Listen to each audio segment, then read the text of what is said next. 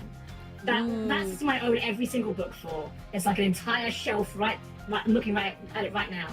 Love the system, but it's very mathematically dense, and it's definitely not like something I'd recommend for everyone. Not in like a kind of, I don't even mean that in a sort of gatekeepery kind of way. I don't mean like, oh yes, you need a very high IQ to understand Pathfinder. I just mean that it is a system that really is a lot about crunching numbers. It's a really sophisticated system. It's like super sophisticated and stuff. Hi, but Hyper! Like, genuinely, it's a very hard system to learn to play well. And again, I'm not saying that as like a flex. I get it. A lot of people aren't into that sort of thing, and I completely respect that. I wouldn't recommend it for most people even. That's valid. That's valid. But I would say that 𝒆𝒂𝒂𝒂𝒂𝒂𝒂𝒂 does a good job of scratching that itch for me, because I don't like when RPG systems have like the combat is very bare bones. So like I've played some systems in the past where combat is just you roll your attack, they roll their dodge, highest wins. Like you don't have like special moves or anything like that. It's nothing like that. And I find that really boring. I always call it the superhero problem, because you run into that with like superhero games where it's like, Cyclops, it's your turn. What are you gonna do? Well, I think I'll shoot them with my eye beams. All right, next turn, Cyclops, it's your turn. What are you gonna do? You know, I think I'm gonna shoot them with my eye beams. Cyclops, you're up again. Your turn. I'm thinking eye beams. Yeah. You know, it's just if it ain't broke, don't fix it. You keep doing. Yeah. There's this one. I played this system a few months ago. I forgot what it's called. It's sort of like D&D, but it has like a superhero aspect to it. I think you would enjoy it because it's like not that where like you're a superhero, but you actually have to think about like the consequences of your powers and like things like that, and there are multiple things that you can do. I'm blanking on what it's called. Oh my god. The only system I know off the top of my head that's superhero is Mutants and Masterminds. So that's quite an old one. That one, yeah. I was that one. Okay, yeah. That's a pretty good system actually. It's good. I like that one. I don't know like what the most recent version is, but when I was playing that game, the last time I played that game, I should say, the version we were playing had a pretty interesting system for like the health, where you didn't have like a HP number. You just had like your condition would be like fine. I think they called it like bruised. Then you were like wounded, and then you were like out of the fire basically. It was kind of a nice way of abstracting away the trouble of having to do like individual hit point numbers or damage or anything. Yeah, and it makes it a little easier to like what's it called? Like keep track of, I suppose. Yeah, exactly. Oh, I actually have another system that I'm a big fan of, and this is an older one as well. You're going to have to act really surprised when I tell you about this system. It's called Maid RPG. Whoa! You'll never guess what you do in it. Whoa! Tell me, what do you do? I don't know. You play as maids. Wow! Apparently, it's the first tabletop RPG to be localized into English from Japan. Interesting. It's peak to me. The idea that like the first thing that we get from Japan is literally just Maid RPG. That's amazing. It's not like a super deep system. It's very like silly, very lighthearted, very goofy. You definitely need a group that's okay to just like make dumb jokes and roll with it. And unfortunately, it is it's quite dated in some regards, because like a large section of the book has like magic items that you can find. And a lot of them are like very clearly specific references to anime that haven't been relevant for quite a long time. Oh no. Oh, that's tragic. Yeah. My favorite one is the an item called the Death Note.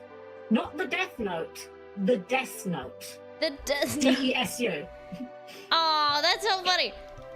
I hate the idea of Death Note being dated though. That makes me feel so old. It's one of my favorites.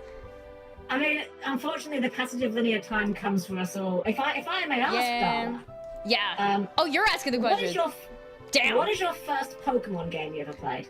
I want to say Black and White.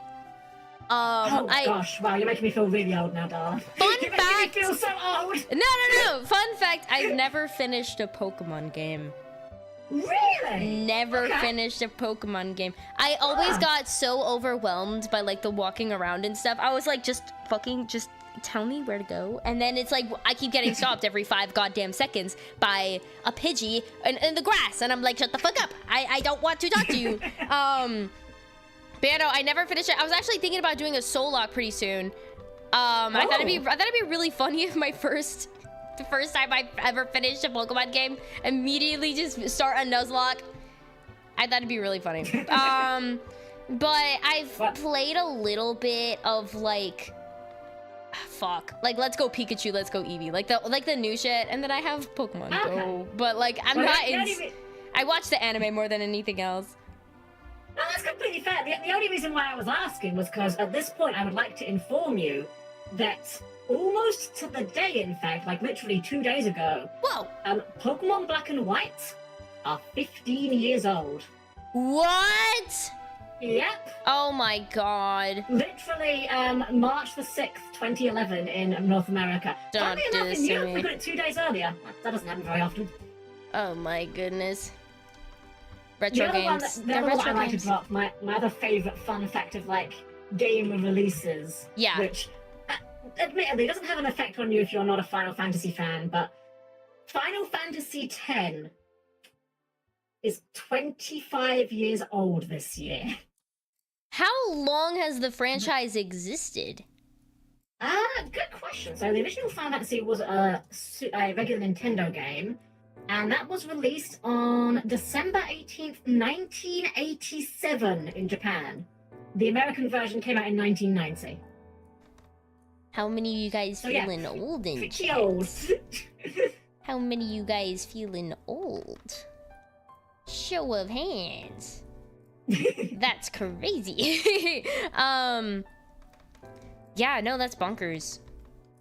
Wait, so you started with Final Fantasy. You also, like, in your bio, you have Yu-Gi-Oh! So I assume that Yu-Gi-Oh! like Master Duel is, like, a really big, or, like, a decently big part of, like, what you got going on. I've taken a big break from Master Duel lately. I haven't really played it properly for, like, probably, like, 6 months now, actually, now I'm thinking out loud. But for like at least a year or so, I was doing, like, Master Duel every Thursday. And I am going to do some more Master Duel. I think what I might do with it is, rather than go on to like the ranked ladder where everyone is, and I don't mean this as a disparagement, where everyone is tryharding. You can no, it's okay. There's all nothing too common. Wrong with tryharding. If you are a competitive player, you should try hard. That's not a flaw on you. That's my perspective on how I like playing the game. Yeah. But so rather than doing like ladder where people are tryharding, I'm probably going to go back to doing what I was doing a while back, which is like, you know, viewer rooms where we can play a bit more lower power decks, you know, because that's just what I personally enjoy playing. Okay. How would you explain it to someone who has never touched the game before, like ever? Well, the first thing I would say to someone that's thinking of getting into Yu-Gi-Oh! Is there are people that care about you. And there are resources that can help. You do not have to play Yu-Gi-Oh! The trading card game. There are better things you can be doing. Don't do it! That said, if you are determined, it is a project. And I cannot stress, learning Yu-Gi-Oh! Is not easy. And learning Yu-Gi-Oh! Is not particularly fun. And I'm really selling this game to you guys, I know. Oh yeah, no, for sure. I'm sold. Like any competitive game, I can teach you the rules of Yu-Gi-Oh! I can teach you in like an hour or two what each of the card types does, how you use the card types, but there is a huge difference between knowing what a synchro summon is and knowing how to play a specific deck and how to deal with your opponent playing a specific deck. There's a lot of like very specific knowledge that's very hard to learn because the game state is kind of constantly changing, you know what I mean? That's fair. Hey, Zordon! Something pot of greed. Basically. I always liken it to the likes of, say, again, not something that I would ever recommend to anyone, but I always liken learning Yu-Gi-Oh! To learning League of Legends. Again, not something I recommend. Okay, I see the urgency now of, like, you probably don't want to do this. Yeah. So then what here's the made thing, you right? want to do it? Cute anime girls. That's literally it. I didn't. You Wait, put there are cute in anime your girls? card game, I'm gonna be interested. Since when are there cute anime girls? Oh, there's loads. There's an entire archetype. There's multiple archetypes. What? Like there is a set of cards. I can only promise you, I am not taking this out of context. Zordon in chat plays Yu-Gi-Oh. He will back me up on this. There is an entire archetype in Yu-Gi-Oh, a set of cards in Yu-Gi-Oh that are lesbian nuns. I'm not even taking that out of context. Oh my god. They summon their girlfriend from the deck. That's By name. amazing. Like, Yu-Gi-Oh is it's always been very anime, but it's kind of leaned a lot into the waifus a lot more. How do you feel about the, years. like, like the Cartoon Network, like, anime? The original one? Oh, it's great. It's really dumb. It's really stupid, but it's fun. Like, you've got to, if you don't enjoy watching the Yu-Gi-Oh anime, then there's something, like, wrong with you on some level. You've got to enjoy how cheesy it is, you know? Yeah. And ironically, though, the one Yu-Gi-Oh anime that I think is the best is the one that for, like, years everyone mocked relentlessly. And it's called Yu-Gi-Oh! 5Ds. Obligatory before we continue. 5Ds nuts. Yep. Got it. Oh, thank you so much for the raid! Oh my god! Hello, guys! Welcome! Was this a planned double raid? That's crazy. Oh, thank you so much. Double raid. Thank you so much, Robot, for the shout out. I made my mods obsolete by having a bot handle shoutouts whenever actually it's Mix It Up. By having Mix It Up. You're just ahead of the curve, Darla. I Eventually am. robots will be taking all of your jobs. They will. See, that's why I'm nice to them. I always say please and thank you to Siri when I, like, tell it to set my alarm, you know? Good. I will make sure that you are not added to the list. Thank you. What? Explain what the list is. You don't need to worry about what the list is. You know what? Fair enough. I'm so sorry I asked. It won't happen again. That's fine. No, it's fine. To those of you who do not know us, hi. I'm Darla. I'm a digital artist and talk show host. Right now, we're doing our show called The Doodle Dialogues, where I interview VTubers while drawing them. And today, my victim is Helm-Chan. We're talking about Yu-Gi-Oh right now, but we're kind of jumping around. I'm very sorry. Thank you for the follow, Pyro Blue. But yeah, if any of you guys would like to stick around, please take care of yourselves though, first and foremost. But yeah, thank you so much for trusting me with your community. I really appreciate it. Just don't say the word clank or derogatory and you'll be fine. Oh no. How do you feel about that? I personally prefer that no one says the word personally. You know, yeah, but how do you... I'm sorry, I didn't think about it. It's fine. I will have to, however, reconsider your exclusion from the list. No! Oh my gosh. How do you feel about it? I mean, I can joke about it. I don't really care too much about it. I think, well, like with anything, the intent behind the word matters. I've never encountered anyone actually come at me with it maliciously. It's always been done as a joke, you know. I don't think anyone would. I would hope so, but you know. I will say this though, which was I don't remember the exact line, but I remember seeing a edit of the, I think it was the Sonic CD anime, where they CD's had not... Sonic called Metal Sonic that. Sorry. And I forget the line that Metal Sonic drops, but I was like, what's the big deal? He's a robot, you know. And Metal Sonic comes out with this line like, it reflects poorly on your character. It shows that you are prepared to other people if they are deemed an acceptable target or something along those lines. And I'm like, that's a good point, honestly. That's so like, wise. I'm not personally bothered by it, but like, if you're prepared to throw insults at me because I'm a robot. Wait, which Sonic was this?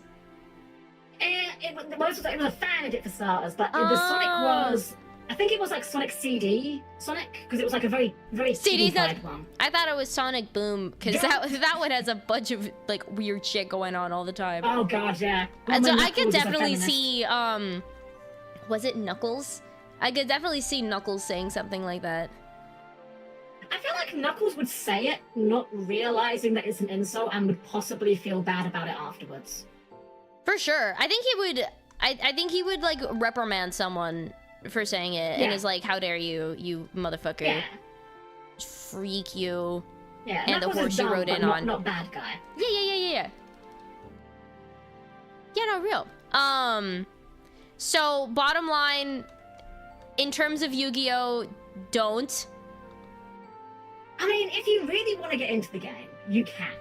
It's just, I think a lot of people see Yu-Gi-Oh and like think of its reputation as haha children's card game, and think that they're going to be able to sit down, learn the game, and have a good time right off the bat. Yeah, but we said the same shit about Pokemon, and look where we are now. I mean, Pokemon, I'll say this, Yu-Gi-Oh makes Pokemon look like an actual baby's game by comparison. Like, fair enough. I mean, the amount of things you need to know in Yu-Gi-Oh, like, the rules of Yu-Gi-Oh frequently sound like something that has been made up to try to cheat a win on the schoolyard. Okay, what's the most insane Yu-Gi-Oh rule you can recall without any context? Missing the timing. What does that mean? Okay, so, for context, some Yu-Gi-Oh cards have effects that trigger in certain conditions. So, for example, the card might say, if this card is destroyed, you can destroy a monster on the field. Something like that, right? Yeah. That makes now, sense. Some cards will say, when this card is destroyed, you can destroy a monster on the field. And you might think these are the same things. They are fundamentally not. And the reason is, if an effect has a when clause, as opposed to an if clause, and the effect is optional, you only get the trigger for the effect if that trigger was the very last thing to happen in the game. So, to give just a very simple example, let's say you've got a card that triggers when it's destroyed. You play a card like, say, you play Pot of Greed to draw 2 cards. Pot of Greed! And then you combo another card to that. So they resolve in sequence. So the second card will pop my card, will destroy my card. So we resolve the chain backwards, you destroy my card, then you draw 2 cards. Because the last thing to happen was you drawing 2 cards and not my card being destroyed, it misses the timing on its when trigger, so I don't get to use the effect. No! It sounds like bullshit. That sounds like bullshit!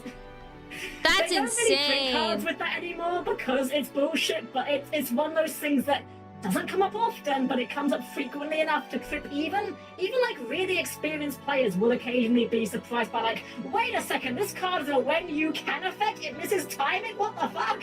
Is that one of those things, when you play, like when you're dueling someone, do you have like house rules where you're just like, I think that's stupid, we're doing this instead? Like in D&D, how like the DM might have their own house rules that might contradict. You can house rule things if you want. There's not really much officially in that regard.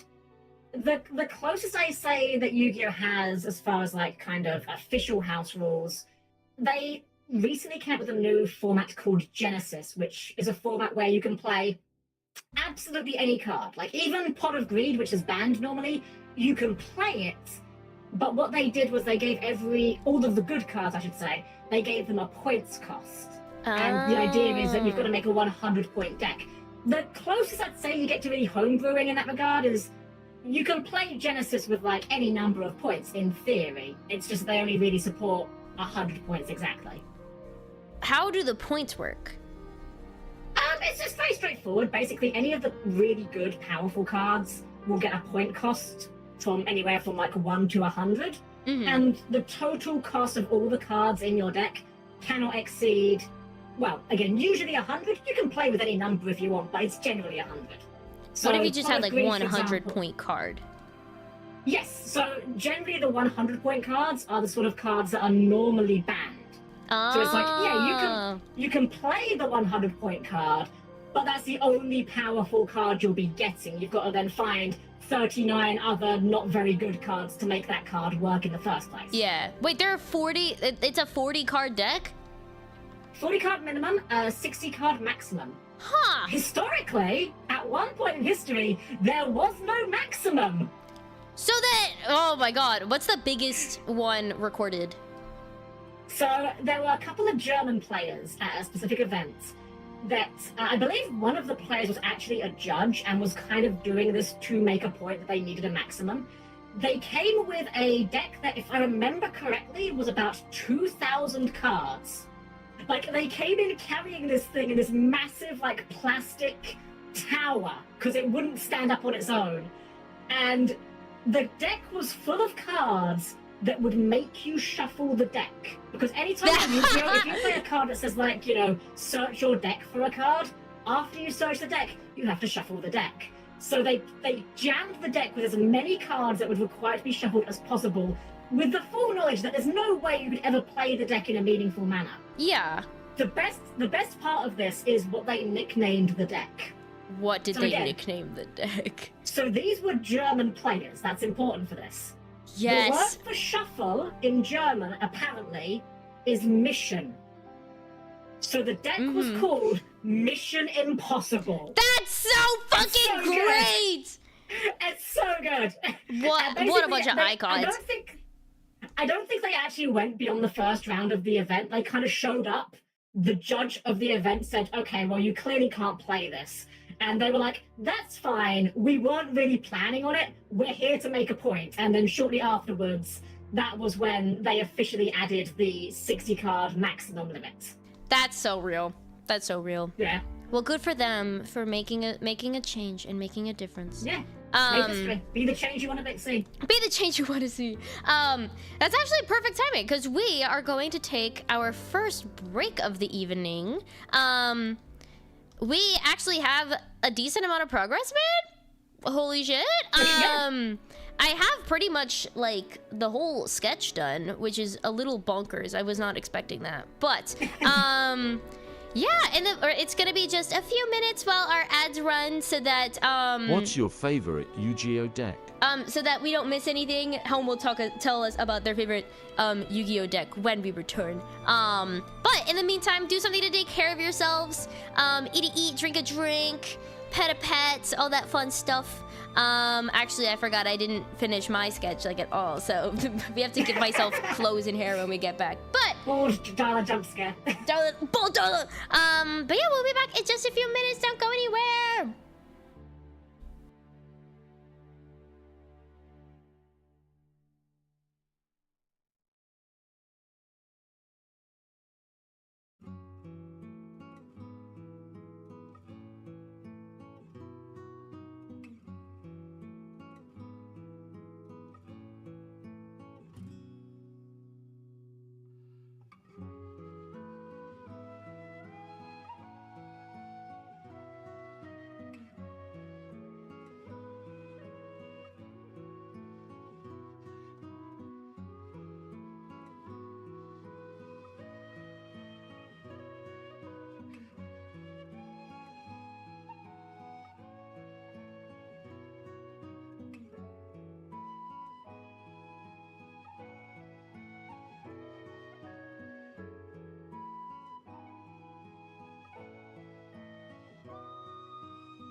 Boo! I'm back. Ah, welcome back. Hello, hello. I hope you guys did something to take care of yourselves. I gotta shrink myself down a little bit. No, now my... Don't you hate it when something happens with your lever and then your chair just like lowers on its own? Oh my god, my old chair used to do that constantly without touching the lever. It's so Like, weird. You've got to be careful with them. Like, unironically, like, faulty, like, office chairs can be genuinely dangerous. Really? Yeah. Like for real world? Well, Dang, that's crazy. Like, you like, think about it this way, like, if the, how do I word this, the pole, what's the, I guess pole's the word, the pole that the chair is on, if that, like, goes up through the chair, you're in a bad time there. That is, yeah, that's true. Yeah. Oh yeah, what is your favorite, like, your favorite Yu-Gi-Oh deck? Ooh, favorite deck. So I've got a few decks that I like playing. I'd probably say my favorite one is probably a deck called Sprite, which is a deck that focuses around level 2 monsters. I like it because it gets to play with like a lot of just completely unrelated monsters that just all happen to be level 2. It also works really well with another archetype I'm a big fan of called Evil Twin, which this feels like a really outlandish concept to you, Darla, but it's a archetype of Vtubers. Wait, for real? Yeah, literally the cards are called Live Twins and Evil Twins, and the concept is the Live Twins are Vtubers, but during the off stream they are the Evil Twins and they are jewel thieves. Oh my god, really cool idea. That's so cool. Anything that's Also, level 2 and pink-haired girl. I was gonna say, also one of the characters in it is called Evil Twin Keyskill, and she's my girlfriend, for real. That's definitely a thing that's real. Yeah, for absolutely. Sure. No, I believe you. Yeah. Who wouldn't believe you? Yeah, exactly. Pink-haired girls are awesome. They are. Yes. Other decks I like, I do like, I like the Trap Tricks deck, which is a very, it's a deck full of, small, cute anime girls, you know, the kind that you take pattern, nothing else, you know. Yeah. The concept of those is that they are carnivorous plants and animals that also are cute anime girls. So, like, they're cute, one of them's a cute anime girl, but also has, like, a giant spider that they then sick on the people they lure in. For sure. For sure, it's a very, as like, you do. A trap-focused deck. It's quite good. Very bad if you have to go second, though.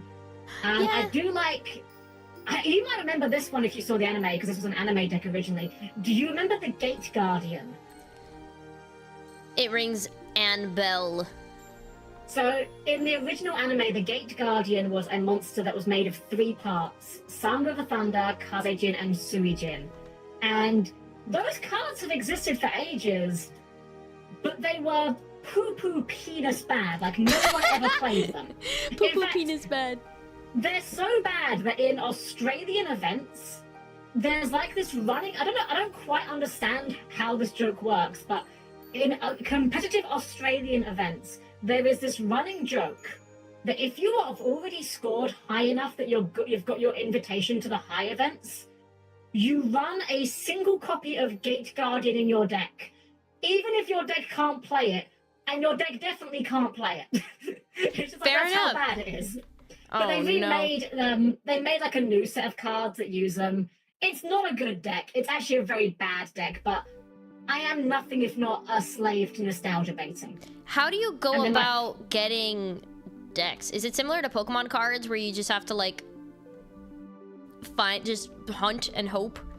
Or do they come in packs? You can buy packs, but no one buys packs. Yu-Gi-Oh! Product is like famously really bad to buy. Oh. Because your chances of getting the cards you want are extremely slim. Fair enough. The one nice thing with Yu-Gi-Oh! Is that they do tend to reprint cards very frequently. But generally speaking, if you're trying to build a real-life Yu-Gi-Oh! Deck, the way you're going to do it is you're going to go online, you're going to go to somewhere like Card Market or TCG Player, and you're just going to buy the singles that you need. That's easily the most cost-effective way of doing it.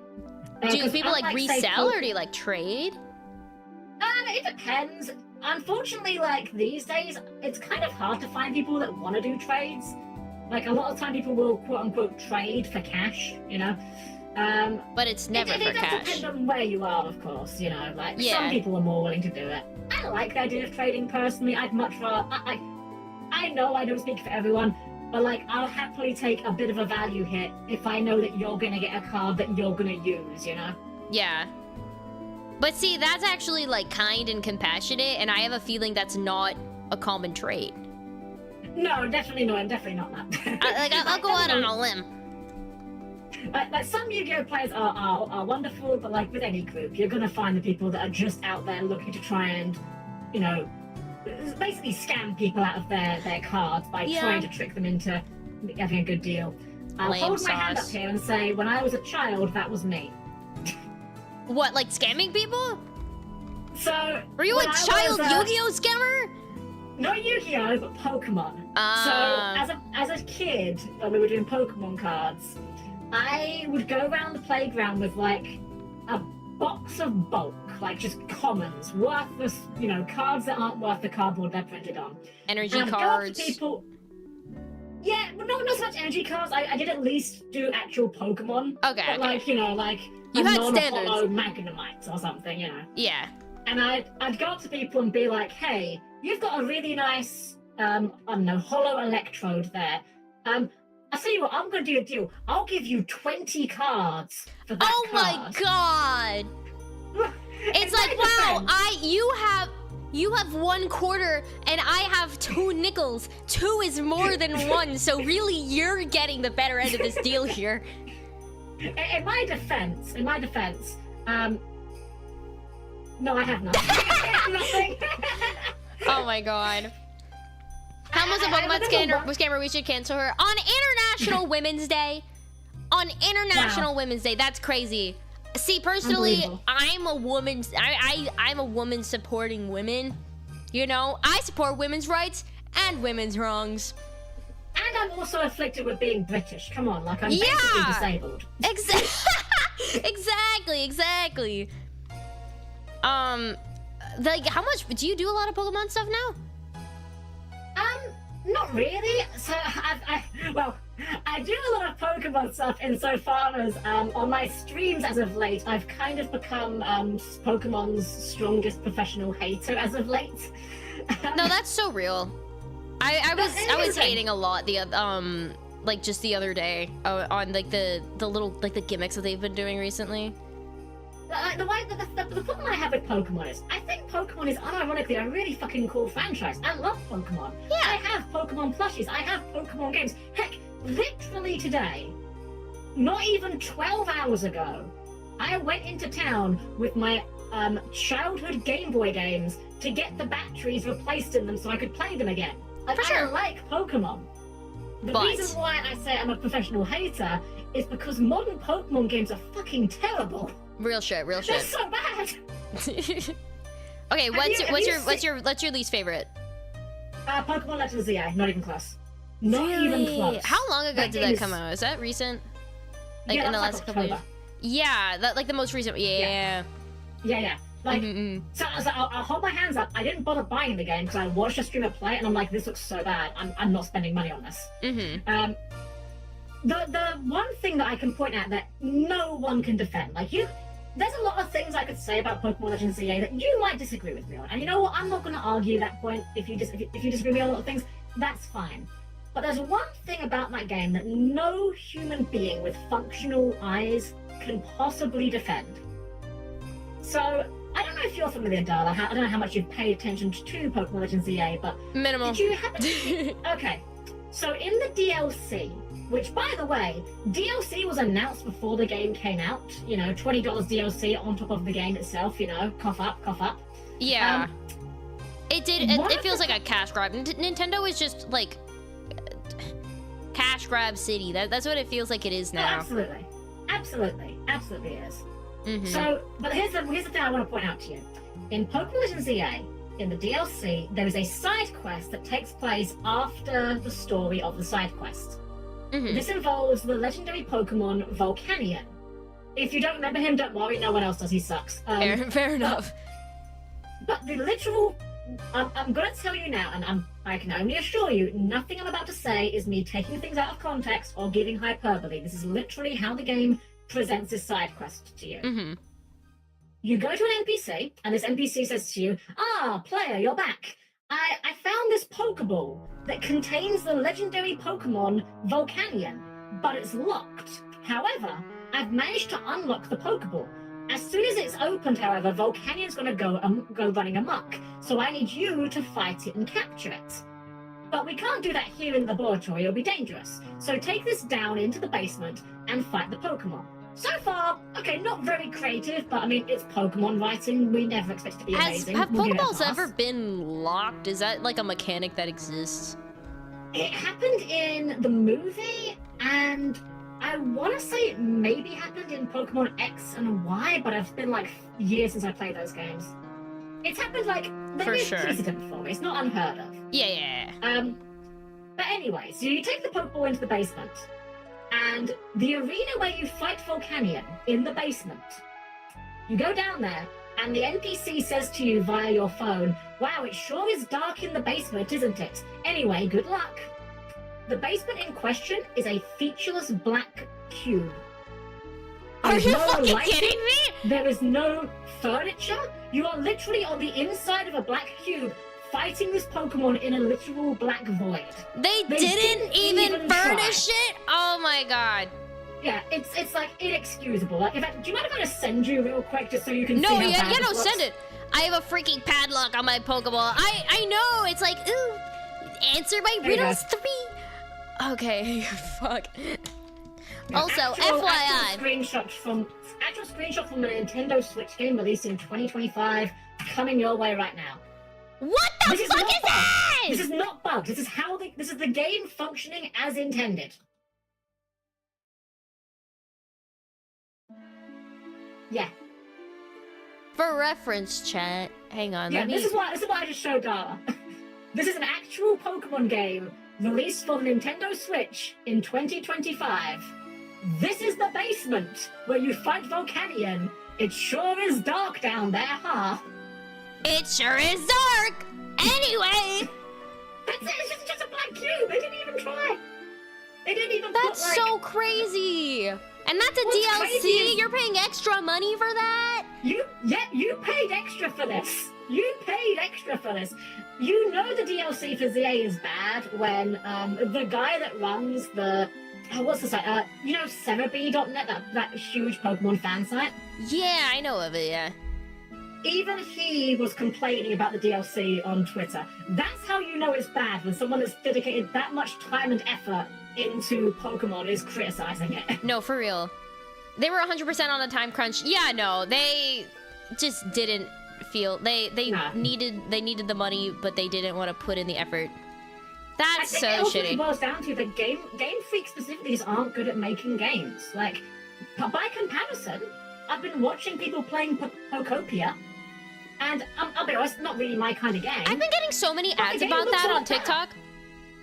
Yeah, they did a My Little Pony collab. Wait, what? Okay, I'm gonna be really embarrassed if this is if it's the wrong game. But wait, no, wait. Wait.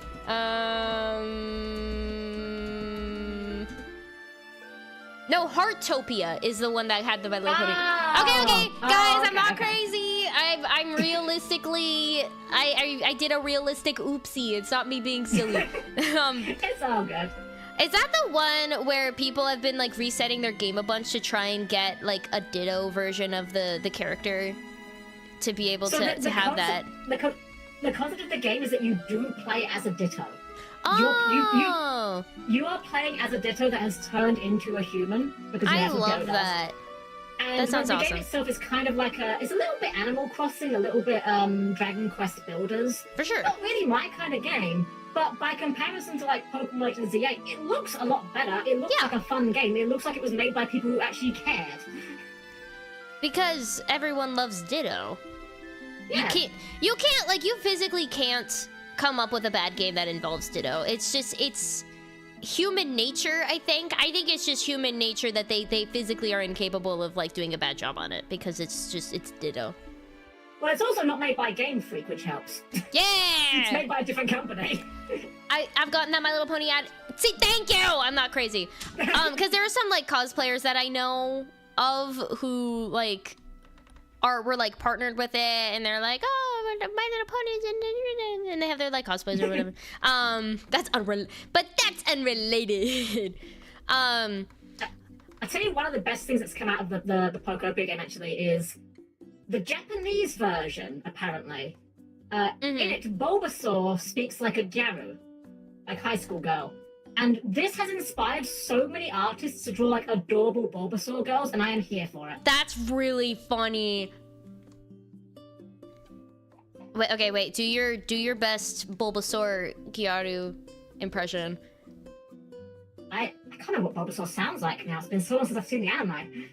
What does Bulbasaur sound like? Take your best shot. I guess Bulbasaur. Like Bulbasaur. I love it. I love it. What a queen! Oh my gosh. Okay, I do have a question. So you play a lot of, like, RPGs. If you had to, like, suddenly all the RPGs are broken, you're banned, you're not allowed to play them anymore, what genre do you think you would like break into? Platformers. That's actually, like, my other go-to genre. Have you played A Hat in Time?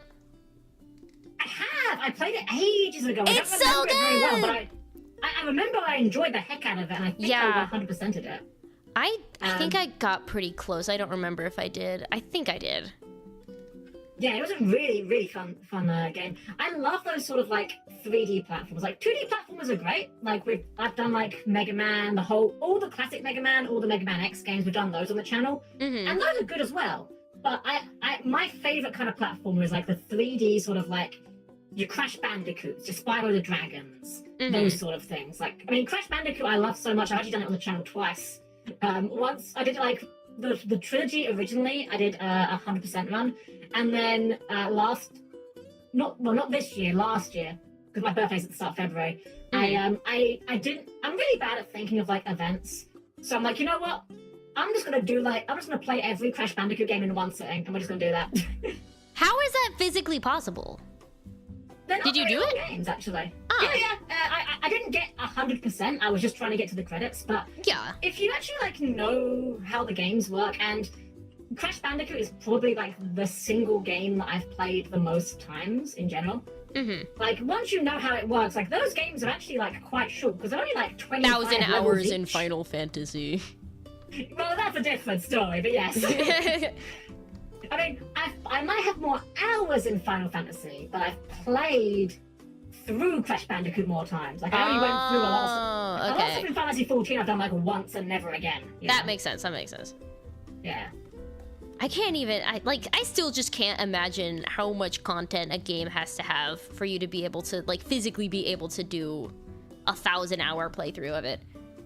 Well, part of it, the answer is that it's not that there's necessarily that much content, so much as the process of engaging with that content is kind of designed in a way to waste your time.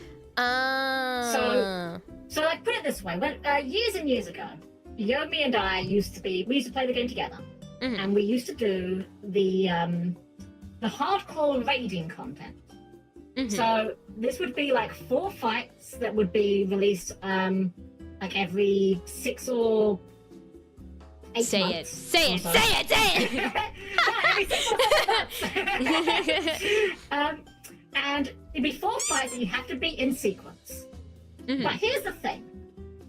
To have the best chance of beating the fights, you need good gear. So how do you get the gear? Shit ton of grinding. A shit ton of grinding, but it's a bit more nefarious than that. Oh no. Because they time gate your ability to grind. So the end game revolves around this currency called tomestones that you get by just doing regular content. Like, you run dungeons that you've already cleared and you get these tomestones. You trade these to get your gear. But the thing is, you have a hard limit of 450 a week. A week? A week. That's to be insane. fair, you get them in quite large quantities. Like when you get given tomestones, like you'll generally get like at least 30 at a time, often a lot more. Mm-hmm. Like you can if you do, like if you play fairly, not even hardcore. If you play like a decent amount, you can easily cap out every week, halfway through the week. You know. Yeah. But the thing is that to get the gear out of them, it usually requires multiple weeks of grinding. Like the gloves and the boots might be about 400, but the coat might be 800, and now that's suddenly 2 weeks. And then the trousers would also be about 800. And when you put all the pieces together, you've got to get headgear, gloves, boots, coat, pants, 2 rings, earrings, a bracelet. God, you gotta get underwear too? Shit! Yeah, so you get all your weapons, all your armor, and that's gating you over the course of the weeks. Plus, once you beat the really hardcore fights, you don't necessarily get anything out of them. They drop a chest that is only like a limited number of chests for the whole group, and once you receive a loot from that chest, that is you done for the week. The only consolation is that everyone gets a token that once you collect enough tokens, you can trade for an item. So eventually you'll get there. But like, if you're unlucky or you're just like not a priority in the group, like often the tanks are not, they're not priority for the gear because they don't need it as much. That makes sense. You might have to wait for like a month or 2 months before you get your stuff. That's insane. Oh my god. Yeah. Like if ever 14 did not have time gating, like the hardcore player base of that game would probably go through the content in like a week or 2 and then drop the game for like the next 6 months. That's where they get you. That's where they get you. That's how they get you. That's how they get you with the monthly sub. That's crazy. And you have to subscribe? Oh yeah, it has an unlimited free trial, which includes the entirety of the base game and the first 2 expansions. But once you go beyond that, it is a subscription model, yeah. What? Yeah. To be fair, that's not even that unusual for premium MMORPGs. A lot of them do that. World of Warcraft does it. What? Oh, that's I think crazy. Doodles Online does it. Yeah. I didn't even think about that. Huh. Here's the thing, though. I can bash on the game now. I enjoyed my time with it. I don't look back at it and go, wow, I sure wasted my time there. No, I wouldn't have been playing it if I wasn't having fun with it. Yeah, that's valid. And, like, for someone that wants to try it out, I'd say go for it. The trial is free. Like, literally, you can make an account and play the game for an infinite amount of time, as long as you don't care about going past level 70. And if you do, then, you can pay for it afterwards. But yeah, by then, you've got a pretty good idea of whether it's the kind of thing you're going to enjoy or not. that's valid. That's valid. I do also know, like, speaking of, like, these sorts of games, that you have your own tabletop RPG. Yes, so we actually haven't done much work on it recently because unfortunately our artist suffered an unfortunate condition recently. He suffered employment. Oh, yeah. sad. So it's kind of taken into his time a little bit, but yeah, we've got our board game Final Encounter, which you can play on Tabletop Simulator, which I think a certain someone here might even have played before. What? Might even have a character on it? Gasp! Yeah, we made a little Darla for it. What? We've changed so much since you played, by the way. Really? Oh yeah, we've added like, gosh, let me think. I think when you played, we only had 4 bosses. Yes, yeah. We're up to like, I think we're up to like 8 or 9 now. And we've also added like another 8 characters or so. We're actually at the point now where once our artist isn't so busy, and I'm not at all insulting him for being busy. I am. He's doing this for free. We appreciate the fuck out of him. Yeah. But once he's not so busy, we are at the point where we will be ready to release another boss and another set of characters. We're literally just waiting on him to be done with the art for it. Yay! Oh, that's awesome. Okay, so how does it work? Tell me about it. What it is, how you do it. So, funnily enough, the game of Final Encounter, which, again, if you want to play it, it's on, if you have Tabletop Simulator, you can search for it on the workshop and just download it and play it for free. It is a 4-player game that was very much inspired by Final Fantasy XIV, actually. Hell yeah. It came about because I got sick of having to do the gear grind every week. It's like, I enjoy the fights, I enjoy doing the combat, the high-end difficult raids, but I hate all the bullshit that's entailed with it. Like, I hate having to grind weapons and armor and bring food and potions and things. That part I found really boring. Yeah. I wanted something that was just like a sit-down-and-play experience. So it's again, a 4-player game, but you can play it with fewer. There are rules for adjusting things to make it work that way. And yeah, you go in there with you and your friends, you fight a terrifying boss that's got their own...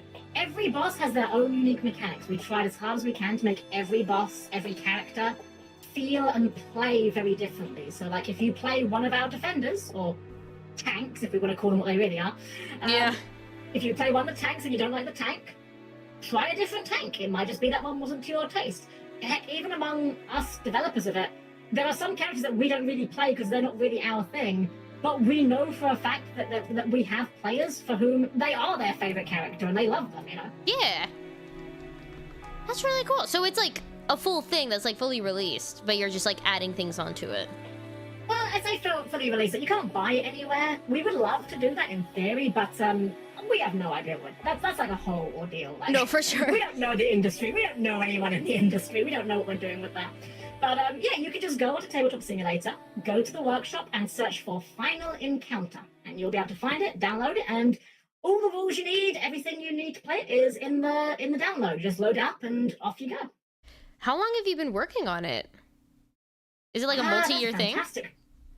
Oh, definitely. Yeah, that's a fantastic question, though, for how long exactly. I can give you a approximate, because I have here. Here we go. Wow, we've been working this longer than I realized. Oh, it is. We started work on this in early December of 2022.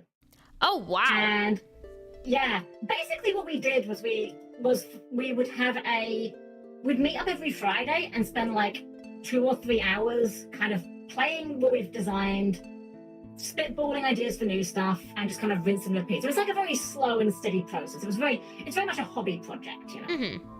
I mean, that said, if you know, John Hasbro was to approach me tomorrow and say, "Helm, we like your game, we'd like to publish it," I would not be saying no. John Hasbro.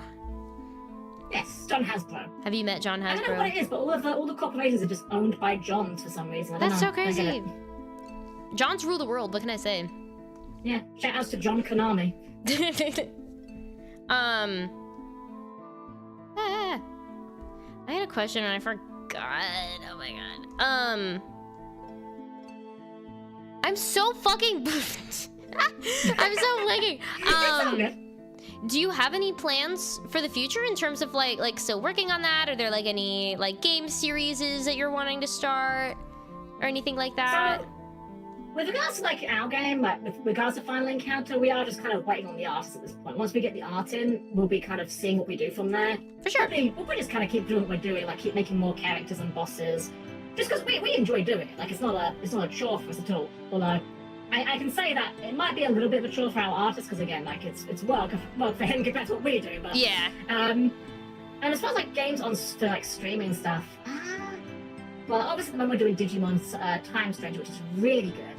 Mm-hmm. I do want to. One game I do really want to do at some point actually is classic RPG Chrono Trigger. It's one of those games I know of and have like never played. Like I think I played it for maybe like 15 minutes when I was about like 14 on my official Nintendo PC. Wink, wink. Nintendo PC.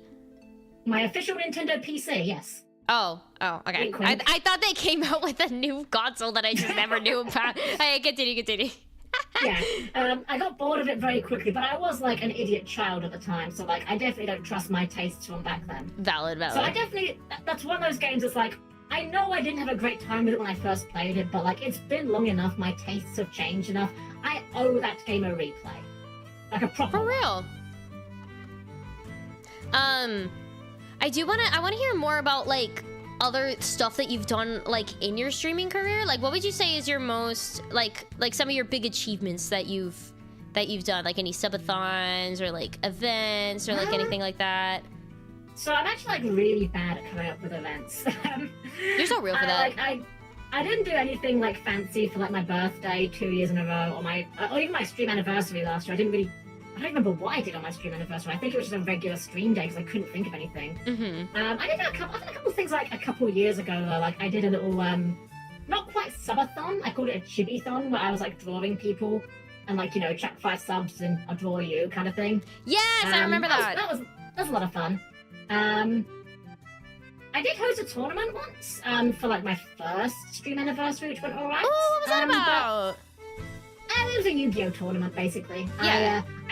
I made a set of rules that I found some bad cards, and I made like I think like 10 groups of these bad cards, and I said you must play one of these packs of bad cards in your deck. Unfortunately, it didn't quite work out as I hoped, because the winner of the tournament basically made a deck that used those cards, but like it was good despite using those cards, if that makes sense. Like they made a deck that was just generically good, but could also situationally use those cards to just help it out occasionally. So it wasn't really like the spirit of it. It was still a fun time. I'm never gonna get mad at someone for trying to win. You know, it's a competitive game. You want to win. Yeah, for sure. It wasn't quite what I was hoping would have been the result of the tournament, but it was still a fun time, I think. Yeah. Do you think you'd do something like that again? Maybe, honestly. It's something that I definitely consider. Because I do like Yu-Gi-Oh! I like watching Yu-Gi-Oh! I like the franchise as a whole. Just when it comes to playing it competitively, which unfortunately that's kind of the main way that you're kind of expected to play it on Master Duel, is you're meant to be playing as competitive as possible. I just don't personally enjoy that end of it, and that's fine. Words exist. I'm a big proponent of this, which is, I don't care if you want to play the game really hardcore. If you want to play like the absolute best deck in the format, you want to play the sweatiest deck known to man. If you want to play, the Yu-Gi-Oh players will know what I mean when I say, if you want to play Mitsurugi Yummy or Rise Your Mitsurugi or any of that stuff, you're allowed. Go for it. Have fun with it. More power to you. And in the same vein, if you want to play like a poo-poo penis bad deck, like you want to play like Red Eyes or something, go ahead. More power to you. I hope you have fun. Let your poo-poo penis flag fly. Sorry? Let your poo-poo penis flag fly. Exactly. Fly the penis flag. The only problem I have with either of those people is when they start acting like their way of playing makes them better than the other person. Yeah, no, that's lame. You see on both sides of the spectrum, like you'll see the person who's like the meta player, the high-end player, who assumes everyone thinks the same way as them, and they'll look at your deck and go, why are you playing this card? This card's so bad in this current format. Wow, you're playing that deck? What, do you just want to lose? Don't be that guy. No one likes that guy. And similarly, on the casual side of things, you'll get the people that go, oh wow, you're here playing Constructed Rise Your Mitsurugi? Gosh, wow, what a meta sheep.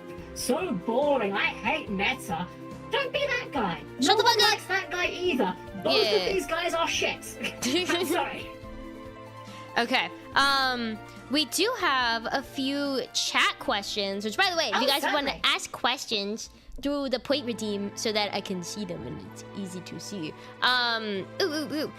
Since you're a card game fan, have you played or have heard of either Slay the Spire or Inscription? I think you mentioned Slay the Spire earlier. I've heard of them. I've never actually played either of them. It's weird. When it comes to card games, I can't really articulate what I do and don't like in card games, but there are some card games where I look at them and just think, this doesn't really look like my thing. And Is it like a know it when you see it sort of thing? Exactly, yeah, it's exactly that. Like, I'll know it when I see it. For sure. And I think part of it is like aesthetics are very important to me. Like, you will never catch me playing Magic the Gathering because I do not like how their cards look. Like, the game itself might be fun, and like, for all I know, I might play it one day and actually think, oh wow, it's actually a really good game. I don't like how your card looks, so I don't want to play your game. I'm sorry. It's just as simple as that. 0 out of 10, not enough anime girls. Literally. There are so many things that I would enjoy more if I could just put anime girls in. Like, Name one thing. I'm not even fronting. Like, I'm going full mask off weed mode here. Like, Grand Theft Auto, never playing that game. Zero interest in that game. Negative interest in that game. However, if someone makes anime Grand Theft Auto, I will probably play that game. Have you heard of that that app? It's a program that is like it's a visual novel sort of thing, except you do your taxes. Like you put in your like the main girl's name is Iris, and then you give her your information like as you go on, and then by the end you will have had like a full tax form. What? Wait, this is a real thing? Like no, this is real. Can do your taxes for you? That's amazing. This is real. That's fantastic. I love it. I've heard about that one. Hell yeah! See, I'm not crazy. I'm not crazy. I suppose because like our taxes are handled differently here, so like it isn't quite. Oh yeah. Okay, like, wait. Explain British taxes. A lot of our taxes we don't handle directly ourselves. If you're employed by someone, they take care of it. So you don't have to do taxes? Well, if you're self-employed, you do. But like, if you're working for, say, like, I don't know, like you work for McDonald's or something, they will automatically take it out of your money, and like if they take too much, you just get like a rebate later. And they just, oh man, that's so fucking cool. I've heard of the horrors of the American tax system, and I don't know how it's allowed to exist. It sounds horrifying. Yeah, I just did my taxes the other day. I just finished them on like Thursday or something like that. Tax Heaven 3000, yeah! Yeah, look up Tax Heaven 3000. That was cool. I'm gonna Google this. It's so good. Wait, I'm gonna look it up to show chat. Oh my god. Wait, she's cute though.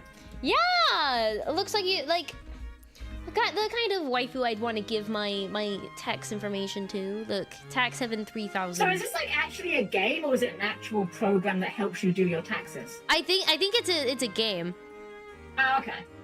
That's so amazing. But you do actually do your taxes on it. Like it's funny, like, an program. It's funny how like the addition of anime girls makes everything better. One of the things I experienced in Japan. Oh, it's free. Oh, it's free? Oh damn. Oh, to think, Darla, you've already done your taxes. God damn it! I didn't even get to romance a cute anime girl. God damn. But yeah, one of the things I found when we went to Japan a couple of years back was in Akihabara, there was a store called 𝒂𝒂𝒅𝒚. And from what... Now, I'm going to stress, a lot of what I'm saying here is... things I kind of intuited because despite being called Helm-Chan, I do not hanase much Nihongo. I speak about I probably speak less Japanese than like the average Japanese 3-year-old does. For sure. But from what I can gather, this specific store in Akihabara, which is part of a chain, has its own anime girl mascot specifically for this exact store. For sure. And I was like, they're destroying us. Like we can't even get like a child-friendly mascot on cereal boxes anymore. And here they are having anime girls for an electronics store. Like we're getting obliterated in the marketing department. I know. Like, man, they gotta get in on this action, please. I mean, look need. at her. Like this could be a VTuber. Like this, even the pose for her in her artwork, she looks like a VTuber model. I wouldn't be surprised if they got someone to like be a VTuber model. Like be a VTuber like for it. Yeah. Yeah. She's literally called Akiba-tan. Literally just Akiba. That's so cool. Man, that's so great. What's your favorite like example of one of these? Of one of what exactly? Of like, the anime like mascots? Yeah. Of like mundane shit. Oh, what, like in Japan, the Monday stuff they have there? Just in general, but I assume it's probably gonna be Japan just based on the frequency of like how often they do that. Japan is... I hate to be like the meme of thing versus thing Japan, but like... Japan's such a great place to visit. Like, I'm not gonna act like it's the best place in the world, it has no problems, but... Man, it was like a really nice vacation spot. The thing I missed the most of it was the vending machines. Just being able to be like, I'm thirsty. That's okay, I'll walk like 10 feet. I'm sure I'll find a vending machine. For sure. That's really cool, though. To have a, like... fucking vending machine. What was like the like something you've seen like in a vending machine that might not be anywhere else? We didn't really run into like any weird. I didn't run into like any weird vending machines. I'm trying to think now, actually. Yeah, nothing like too outlandish, like drinks machines, like the usual gachapon. Actually, no, I have an answer for this actually. From the first trip we went to Japan, in Akihabara there was a gachapon machine that was just ambiguously labeled as Despair Gacha in English. It was just labeled Despair Gacha, and it was 500 yen, which is about $5 or about £2.50, give or take. Like, I don't know what the exchange rate's at this exact moment. And one of my friends saw that and he's like, well, I need to try this. I need to see what the Despair Gacha has. Yeah. And he did the machine, and what popped out was part of an action figure. It was like, well, not even an action figure, like a figurine. It was like one leg. Not even like the whole thing. It was like one leg, the pelvis, and the thigh off of a figure, and that was it. Oh my god! I guess to be fair, it's called Despair Gacha. Like, you can't really be too upset when you get something worthless out of it, I suppose. No, that's. I would feel an immense amount of despair if that happened to me. I'm not even gonna lie. The left leg of the Forbidden One. Did you figure out what figure it was from? That's a good question.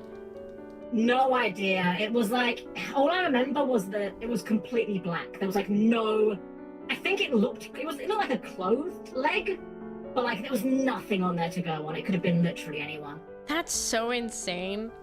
Yeah. Great times though, great times. How many times have you been? We've been twice. So we went 2 years ago we went, because that was after I started streaming. Mm-hmm. And then the first time we went was 5 years earlier. We are trying to work out, like, you know, we want to go there again, but obviously it's a case of it's not the cheapest vacation to take, so we have to wait till everyone's got, you know, some savings and scheduling and whatnot. But we're definitely gonna try that's so valid because it was really good. You play enough of the gacha and make an amalgamation of all the figure parts. Maybe that's the goal. That's how they get you. That's how they get you. That's how they get you. There were actually some gachas, like real gachas, like professional gachas that had something like that, where you would get like parts of the thing. Like there's a figure line called, I'm actually forgetting what it's called now. It's a Gundam one, where you do the gacha and you could get like the inner frame, which is like the skeleton, or you get like the outer armor parts. And the idea is that you want one of each to then make a proper, you know, armored figure. Funnily enough, the local stores were just selling those just packaged together. Like, I bought a set of like the inner figure and the armor parts for like the cost of 2 of the gacha rolls. I was like, why would you ever roll the gacha on that? Well, that's fun. It's nice that they aren't like genuinely keeping it from people. If they're like, oh well, if you really want it, you can have it. You can have it, like, I guess. Modern games be like, would you like this skin for your League of Legends character? Only $250 and you can have it, guaranteed. God, no, that's insane. That's insane, redonkulous, crazy. Yeah. I've been doing a bit of retro gaming lately, and there's something really refreshing about just like put a game in, it loads up, it's not trying to sell you anything, it just works, you know? Yeah. No, that's so real. I miss that simplicity. Just having it for what it is. You have the game, and that's it, and that's all you need. There's no DLC, no costumes, no cosmetics, no required updates. Just put the game in, it just works. Real. I genuinely have like this opinion that I sincerely think we are due a video game crash. And I'm not saying this to be like doom and gloom about it, but like, I'm assuming here. Darla, are you familiar with like the original gaming crash in like the 80s? No. So in the 80s, people lost confidence in video games basically. Because it was very easy to make games. And games were not particularly cheap even back then. So you would get like all kinds of like barely playable garbage. Like, they barely function. They're not fun by any standards, and they would cost the same thing as like the best game you've ever played in your entire life. This kind of the most famous part of this was where it all came to a head with E.T. for the Atari 2600, which most people know as like a terrible game that was so bad they buried copies of it in a landfill because they couldn't sell it. Yeah.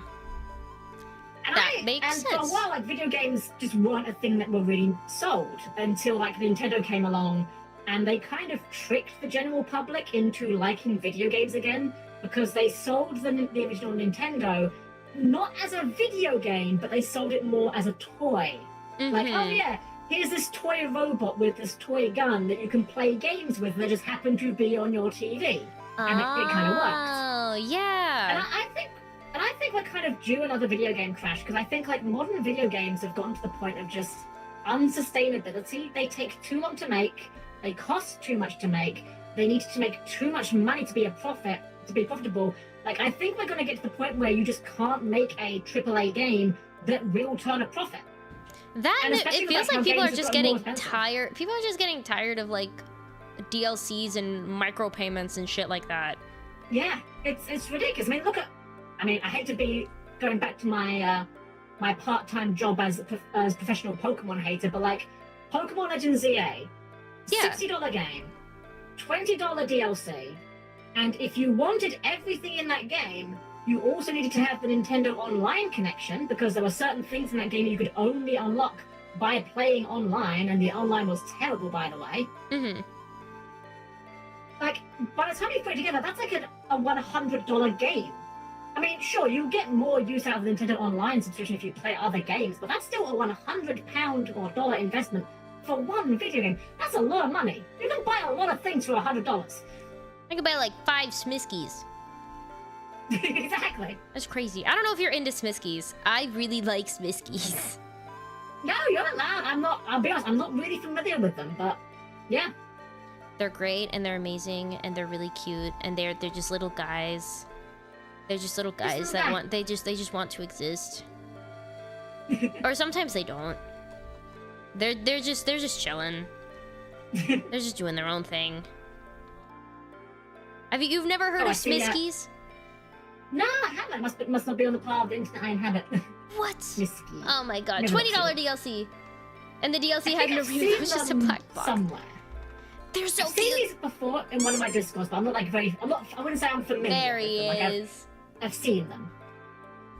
There's one. I do love how they all look just like completely dead inside. It's a big mood. They are. It's great. They love it. Are they like Labubu's? No. No, these are way more endearing than the Boo-Boos. And I was scrolling down, I see some of them described as the dressing series, and I'm not gonna lie, for a moment, I misread it as depressing series. You know what? That could also be true. They have like the different series where they're like doing different things. They kind of remind me a little bit, not necessarily visually, but like conceptually.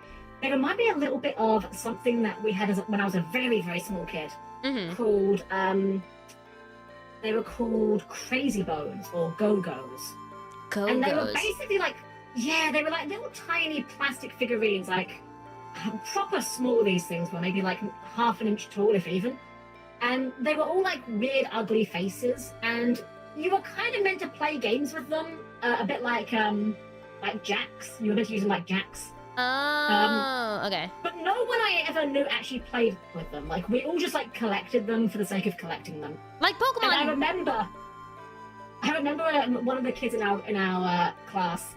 He shot the foot off one of them with a BB gun, and this became the most hotly wanted item in the entire school for like a week. Oh no! Because this child was a master of marketing, right? Yeah. Because the character in question was called Eggy, and this guy came up with the name One-Leggy Eggy. One-Leggy Eggy.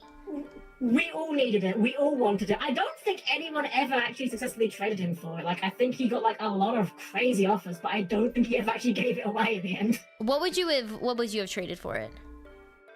I think I tried to trade him like a bunch of my crazy bones back then, but I don't remember. It's been so long ago now. I don't even know if I still make them. But like, if you had to pick something now. I mean, now I wouldn't trade for it at all, because now I realize, like, why would I trade more for one that's just literally damaged? Because it's a legend. It's the story behind it. That is true. It's the lore. It's unique. It's the lore. Yeah, it created a legend. The man, the myth, the legend.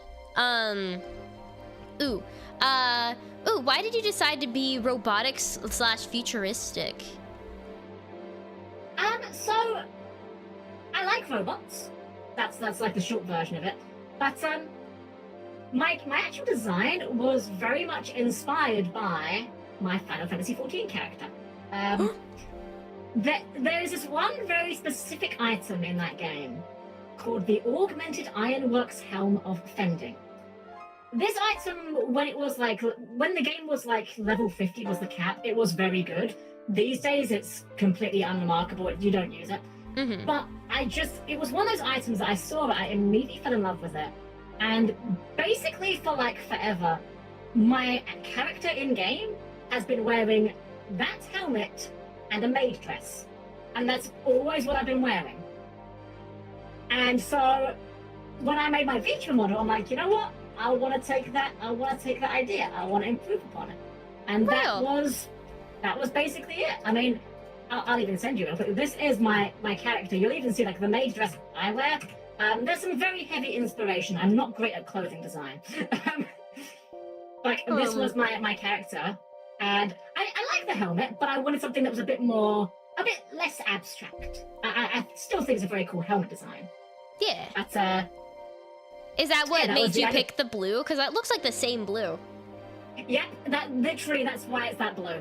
That's so cool. Why it's that one shade of blue, and it could have been any color. Like I have on my streams, I have like redeems where the viewers can change the color of the lights. We've got like every color you can think of, but it could have been pink, it could have been yellow, but that was why I went with the blue, because it was originally on that helmet, and that was the original inspiration. Real. Did you was there like anything else you were deliberating when you were like picking through designs, or was it just like this is what I'm doing?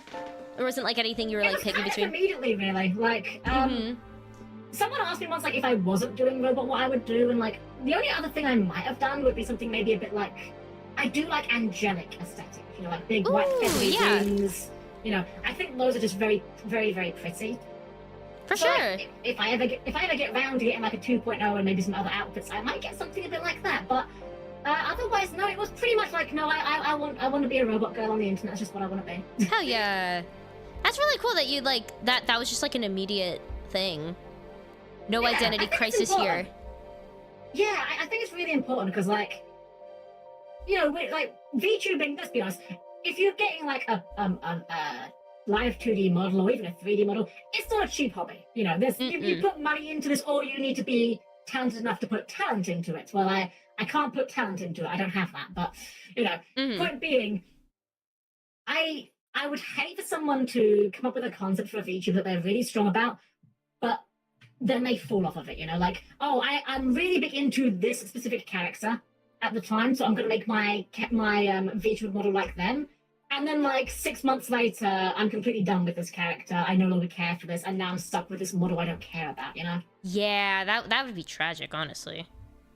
Yeah. So, like, I kind of had Helm as, like, a persona of sorts before I even started VTubing, which I think is low-key the ideal way to do it. Like, Yomi, for example, her design, I drew the original concept for that, like, years and years ago, like, even before I think we even knew what a VTuber was. And she uses like a tabletop character. Yeah, that was like 2017, right? Something like that. You're probably right. I have the original sketch of it somewhere, actually. If I ever get a chance to meet up with her again in person, I'm gonna give it to her so she can have it. But like, I know I've got it in like sorry, I kind of halfway between binder and folder. A A boulder. somewhere. A boulder. The boulder.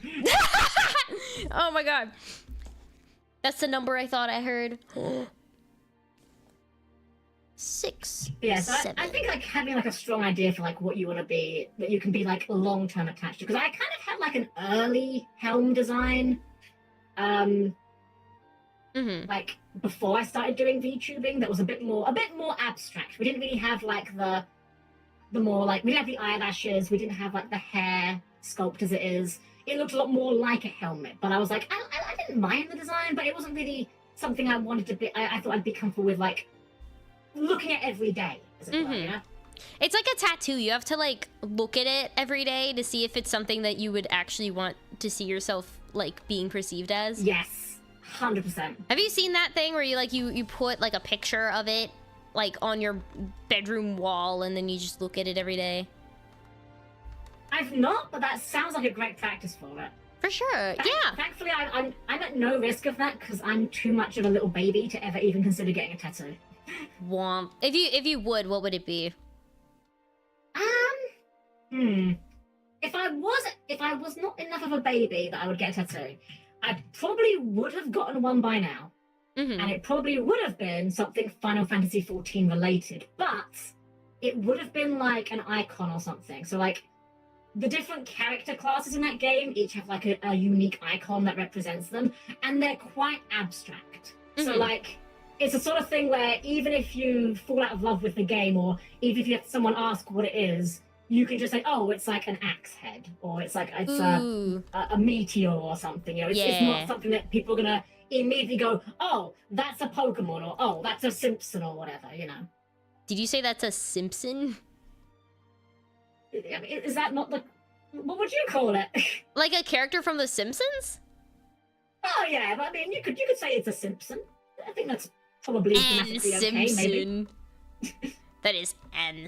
I've had this bit where I've been just using the wrong article for words. That's the Simpson. That's the Simpson. Me when it's the Simpson. Oh my god. The Simpson, yeah. The Skibski, I'm really tempted. I feel like, I think if I got a tattoo, it'd probably be like some kind of subtle Kirby tattoo. I don't know. I feel like it'd be really cute. Well, yeah, like, you know, Kirby's like, he's timeless, isn't he? You know, it's not like he's a flavor of the month kind of thing. He's just a whittle guy. Yeah. Whereas, like, if you got something like, say, and I'm not judging anyone that did, but like, if you got something like, say, My Hero Academia, or like, I was gonna say like a Harry Potter tattoo. Or Harry Potter. If you got like one of the like the triangle, like the always tattoo thing that a lot of people got like in the mid 2010s. Oh yeah, was it Deathly Hallows or something? Yeah. I'll admit, I'm not a Harry Potter enjoyer. I saw like the first 3 movies and that was about it. That's where it kind of gets weird. I'm not even gonna lie. The first 3 ones are the best. I kind of feel like being like the snob when it comes to Harry Potter, insofar as, okay, Harry Potter and Charizard, I'm gonna take pot shots at here because, and I know they sound very different, but I don't care for either of these things purely because they feel like someone's first exposure to this specific thing. So like Charizard. British people?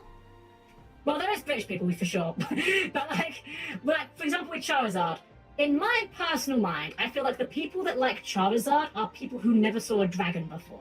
Because like, he's not a bad design, he's fine, but he's just like the most generic dragon ever that happens to have fire on his tail. Like, remove the fire and he's just a dragon. Could be literally anything. And similar, like Harry Potter, it's got a couple of unique things going for it, but it really is kind of like, I view it at least, as like baby's first fantasy setting. You know? No, for real. You're absolutely right. And of course, you know, the fact that J.K. Rowling then went completely insane didn't help. Yeah, no, okay. Publicly, I'm gonna say this. Fuck J.K. Rowling. Yeah. Yippee! Yeah. Did you see the thing that was doing the rounds on Twitter about her fucking moldy-ass rules? No, what? It was from, like, it was a while ago now, but, like, I think it was during lockdown, actually. Like, there were pictures of J.K. Rowling, and like her walls were like covered in mold. What? Like, not even subtly so. And like people were like genuinely saying like, is she got like mold in her brain? Like she got the spore inhaling the spores. I was like, is that why she's got mental? No, she's got mold in her brain. That's what happened. Yeah. Yeah. Spores. I thought you were gonna say something to the effect of like Harry Potter being people's first introduction to British people. I mean, to be fair, I think there's also that. I do think there's also that. There is also that. I know that Americans do, for whatever reason, bizarrely love the British, for some reason, at least the accents. Yeah, how do you Like, feel about that? I just find it hilarious. Like, I think Especially my accent since, sounds like, for awful. you have, like, the add-on of also being a robot. So, like, Yeah. in addition to being British, you're also a robot. I just find it genuinely funny, just because because I hear British accents all the time. To my ears, they're kind of unpleasant. But the Americans are like, oh no, I love British accents. They're so nice. They're so cool. I'm like, really? You think so? I mean, all right. I'm not gonna tell you you're wrong, but it couldn't be me. Yeah. No, that's so real. It's like a lot of the British things get quite popular in America. Like you had, obviously, like Harry Potter, but then you've also got things like Doctor Who, Sherlock, like all those sort of things. Benedict Cumberbatch. I have to say, I'm proud of you, Darla, for not going for the lazy, I'm going to deliberately mispronounce Benedict Cumberbatch's name as a joke. Wait, how else do people pronounce it? Oh, people were joking about it all, like, for ages. Like, people would make all kinds of, like, random things up, like, I don't know, Brambledick Cumberbund or whatever, you know, just, like, deliberately mispronouncing it. Wait, that's so funny! No! Now I regret not doing that. It's like Penguins of Madagascar. The penguin was born British. Yeah, we were talking about that last week. So you know how in Penguins of Madagascar, there's like this one penguin that's just British? I've actually never seen it, I'll be honest. I'm really bad at watching movies. I don't get a chance to watch many. So there's this one that's British. And that's, I don't know. It's his whole thing, and it's a funny bit. But, there's like a scene of them being like when they're first hatched or whatever. And then he just comes out of the egg and he's immediately British. So then we're just like, oh, they just come out that way. Okay, cool. Oh yeah, I mean, it is, no one becomes British, Darla. You're born with it. It's something you have to carry with you from birth. Maybe she's born with it. Maybe she's born with it. Maybe she's British. Oh, okay. Do you know of the hit anime Black Rock Shooter? I know of it. I've never seen it. I've seen the designs, and I have a friend that was big into it, but all I know about it is that the main character looks a bit like Hatsune Miku and maybe crossed over with it. I'm not very familiar. I thought it was a crossover. I wasn't sure. The way that when maybe we it were is. first talking about it. I might be the wrong one there. No, I have no clue. Oh yeah, you answered that one. What's your favorite Disney movie? Ooh, that's a good one. So I have two favorite Disney movies, depending on the day of the week you ask me. Yes. Both animated ones, 2D animated ones, they are the best. For real. I like Aladdin. I think that was really fun. I don't even hate I don't even hate Will Smith's version of the genie from Aladdin. I feel like the man had like the worst job in the world, like trying to be the genie after Robin Williams. Like, no, you just can't. No. Yeah. So like, I don't even hate Will Smith for that one, but no, the original Aladdin, very good. And the second one, this one surprises me actually, because a lot of people seem to like this movie, and I do as well. But for some reason, I have somehow convinced myself that most people didn't care for this one. And that's Hercules. I love Hercules. It's so good. Yeah. What made you think people don't like it? I genuinely don't know. It's becoming a stage musical. I know. I'm actually really, really jealous. My sister, she works as a teacher. She took her kids to go and see it. And I'm like, man, I'm really jealous. I would have loved to come with you on that. That's so... Oh, man. You could have asked to be a chaperone or something. Unfortunately, it didn't line up with my own schedule. Boo. Yeah. That's the kind of thing you gotta make time for. Like, sorry, no stream tonight. Oh no, not even stream schedule. My shifts around the manor. Ah. My actual job. Man, they didn't give you the time off. Nah. I have to book it off in advance, unfortunately. Boo. Ooh, I might regret asking that. This was kind of already answered, but, I might regret asking this, but what's under the helmet? Ah, yes. So the short answer is nothing. As I like to always say, my head is technically removable, in the same way that your head is technically removable. That's a good point. That's a good point. Anyone's Anything's head is removable if you once. try hard enough. Yeah, exactly. Make this a rapid fire when you get to those questions. Wait, oh, okay, fine. Rapid fire. I just got home to ask the question, does any of your Sona design is based on Daft Punk, like the helmet or the robotic voice? My head is also technically No, removable. really. I know of Daft Punk. I'm not really... I wouldn't consider myself a fan. I don't dislike their stuff. I'm just, you know... Just a coincidence. I don't really follow them. Yeah. I think, possibly on some level, there might have been a little bit of, like, subconscious Metabots inspiration, but that wasn't, like, a conscious thing when I was designing it. That's fair, that's fair. Blur or Oasis? I don't have an opinion on that one, I'm afraid. I don't know what that means. They're British bands. I couldn't name a single song by either of them, I'm But afraid. every British person knows all of the British stuff all the time. Yeah, that's how it works. Yeah, that's how it works. If you're a robot, do you have to charge, or is it more of a passive thing where you have to manage your battery? I have to charge. I have to plug myself in every night and go into sleep mode, which you would think would be easy, but actually no, it's not. Like, I can plug myself in to the charger, no problem. But going into sleep mode is not as much of an easy process as I would like. That is to say, I often spend like hours lying in bed, unable to go into sleep mode. Is it is it just like a lack of optimization? Yeah, basically. And Yeah. also, like, I get distracted. Like, I'll just think to myself, oh, I'll just watch a video on YouTube. And then after that, I'll think, oh, I'll just watch one more video on YouTube. And then I think, oh, I'll just watch one more video on YouTube. It's never one more video. It's never. It doesn't help because I can't sleep when it's dead quiet, so I have YouTube going constantly while I'm asleep until I fall asleep. Which, yeah, it's a real hard balancing act, finding, like, a video that is interesting enough that you'd like to listen to it, Yeah. but not so interesting that you want to stay awake to listen to it. No, I'm the exact same way. I used to always have that problem, particularly when I was younger, that I had to have like some sort of white noise. But it was just such a, it was so inconvenient. It was so fucking inconvenient. And even like when I'm, like now when I'm doing work and stuff, I have to, find a video that's like interesting enough for me to want to play, but not so interesting that I watch it instead of doing work.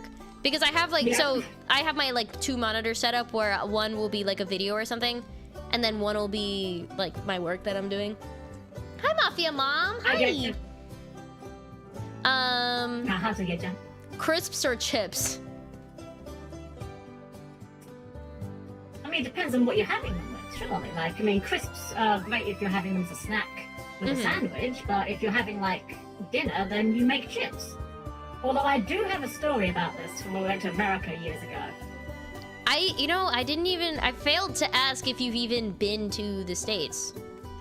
Yeah, I went many, many years ago when I was, like, gosh, about 12-ish, give or take, something like that.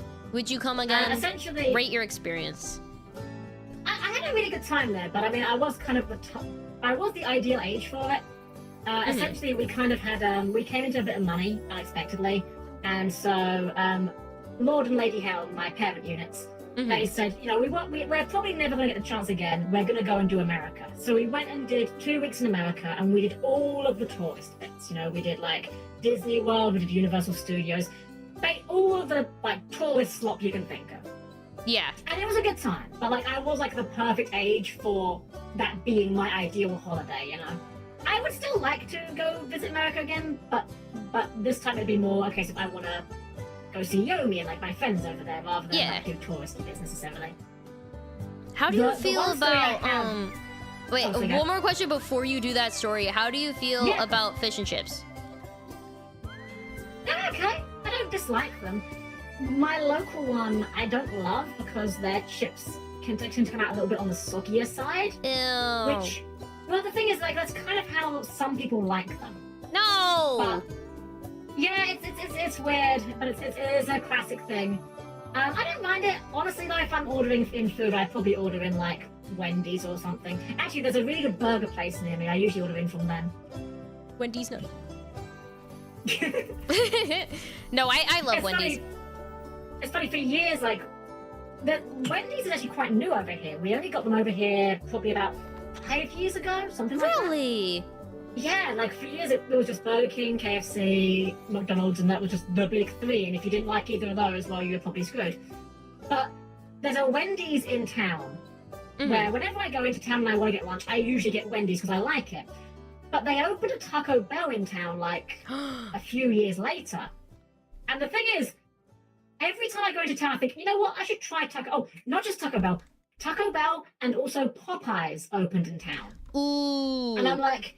That's a dilemma. Well, I was like, I should try them. But I know I like Wendy's. That's kind of the trade-off, you know? Like, no, that's real. Do I try the thing that I might like, or go for the thing that I know I like? Yeah. But, I mean, also Wendy's was that thing at one point that you weren't... That it was like, do I try it or do I get something else? And now you really like it. Well, funnily enough, the Wendy's that used to be... Well, there is here, rather. There used to be a Burger King, like, 2 doors down from there. That has since shut down, and no one is surprised, because that Burger King was terrible. Oh, yikes. Like, by far the worst option for food you could get there. Oh, that's sad. And it's funny, because I know that a lot of people in America don't like Burger King.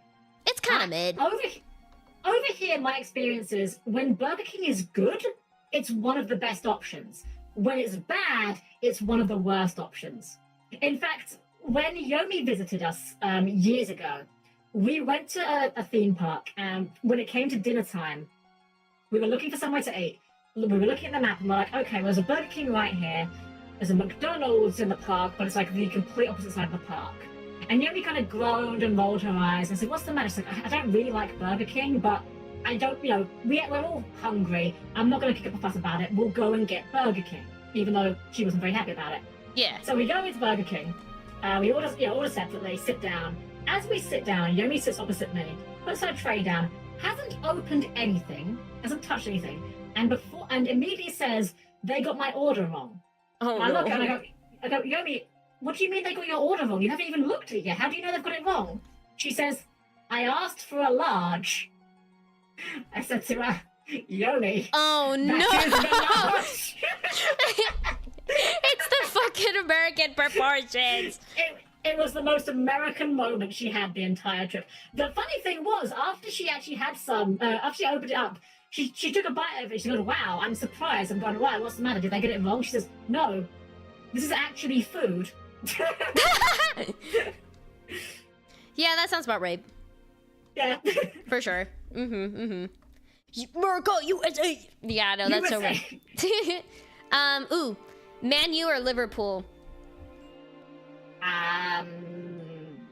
I don't have an opinion on that one either, I'm afraid. I don't do the You don't do soccer? Or football? No. Have you ever seen Ted Lasso? Ted Lasso? Is that a person or is that a... No, it's a show. It's a show. So it's about a fictional, like, it's about a fictional soccer team. And it's really good, and I love it a lot. It's really good. It's the only the stuff that I know about football. I know from that, but it's really good. I think you'd like it a lot. It's hard to explain. It's silly. It's silly, goofy, and it's also very sad. Time to make Helm binge watch Ted Lasso. That's what I'm saying. Unfortunately, I've never really been one for like any sort of athletics. My athletic career, if you could even call it that, can be summed up with 2 key moments. One was when I was about 7 years old, and we were taking part in the school sports day. Now, at age 7, school sports day is a bit of a strong way of putting it. Basically, we ran some races, you know, that was about it. Like, we ran like a race with like 6 kids per race, and then the winner of those races took part in the finals. In the race I took part in, one of the other children tripped, And when I say tripped, I don't mean that this boy stumbled. I don't mean that this boy, like, you know, Did this kid, like, no. eat shit? This kid ate shit. Like, Oh my god. Proper face planted it. I still came last. How did you... That how? sums up my athletic ability. How did you manage that? Look, I'm very unathletic, okay? That's really funny. Like, to be fair, though, like, do you know how easy you have it with human bones? Metal bones weigh a lot. Okay, that's a good point. It's hard to run fast. What if you gave yourself, like, bird bones, where they were, like, hollow in the middle? Well, then that bend is the problem. Oh, yeah, that's a good point, Yeah. That is impressively bad. That Oh, sums it up no. impressively bad, yeah. The other moment that summarizes it was probably a few years later. I was probably about, I don't know, 10 or 12 or so, give or take. I remember I took part in like a game of football, because it is football, it's not soccer. The Americans are wrong. And I remember at one point, somehow, and I can't tell you how this happened, somehow I came into control of the ball. And somehow I got the ball all the way to the other side of the field, and somehow I scored a goal. Now, I will preface, this wasn't like a proper game. This was like taking place during like lunchtime, you know, playing football, you know. Yeah. Anyways, after I scored the goal, one of these kids who I didn't like this kid anyway, but he said, "Oh, that doesn't count because Helm scored it." Motherfucker! Bitch! Yeah. Oh my I'm god! like, you know what? Fine, fuck you guys. I'm gonna go and play Pokemon. That's so mean! Children are monsters. I don't How know do you she even was put up with manage them. that? That's so rude. Yeah, children are awful. I don't know how humans deal with them for so long. Like, if it was to me, I'd just like, you know, leave them aside until they stop being monsters. That's what I'm saying. Ooh, if you're gonna be a robot, why go with something humanoid? Why not be a crab or a motorcycle? I mean, I could have been in theory, but as a maid, the best way to create a good atmosphere is to be, you know, appearing human for the most part. Yeah. And not gonna lie, crab maid could go kind of hard, but it's not quite the atmosphere we're trying to create at the manor, though. Also, I don't think you could like hold a duster. I mean, crabs have like little pinchy claws. They could probably hold something they resembling do, a yeah. duster. Something like that. Do you know that things apparently keep evolving into crabs? Really? Yeah, this is a real phenomenon. It's called like carcinogenesis or something. And it's literally just that, like, apparently the crab is just like the ideal evolutionary form. There's just a and height of things keep evolution. evolving. Yeah, they just keep evolving into crabs because crabs are just like well suited for a lot of things, I guess. Hell yeah. We love crabs. Ooh, Yuri or Yaoi, only one can remain. Which one and why? I'm sorry, that's not even a hard question. It's Yuri 100 times out of 100, I'm sorry. Oh, you gotta defend your point. Explain why. Not that anyone would disagree, but explain why for funsies. Boobs? Well said, well said.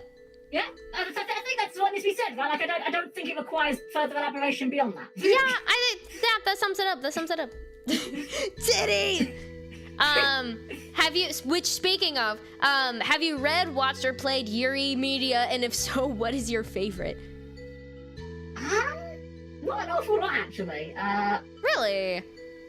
Does Uma Musume count? I don't get to play a lot of games that are, like, strictly narrative, like visual novels. And I don't really get a lot of time to watch anime and manga as much as I'd like. Like, I have entire series that I still need to get around to finishing that I've owned for, like, years. The only one I did watch most of was, I can remember the name of the series. It was an anime, and I think it was called... No, it wasn't called this. I'm gonna Google this. It was an anime about, like, a girls' diving club. And I remember...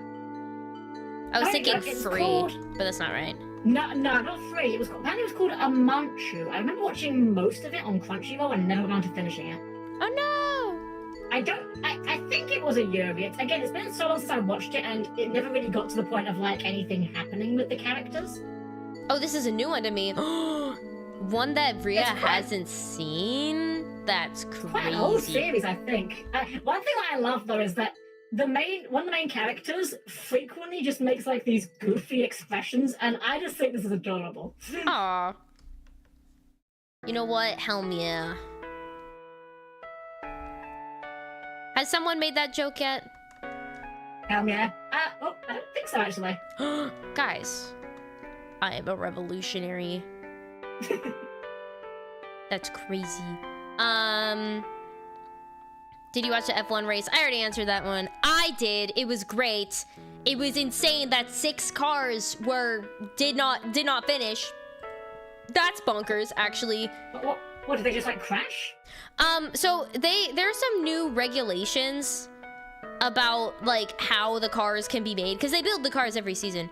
Right. And they've been doing more with like alternative energy, which sounds great in theory, but also it kind of sucks because now they have these like batteries that they have to worry about, and like the engines are different, and it instead of them going like super fast on the parts where they should go super fast, they don't, because they have to conserve their battery or whatever, and it's dumb.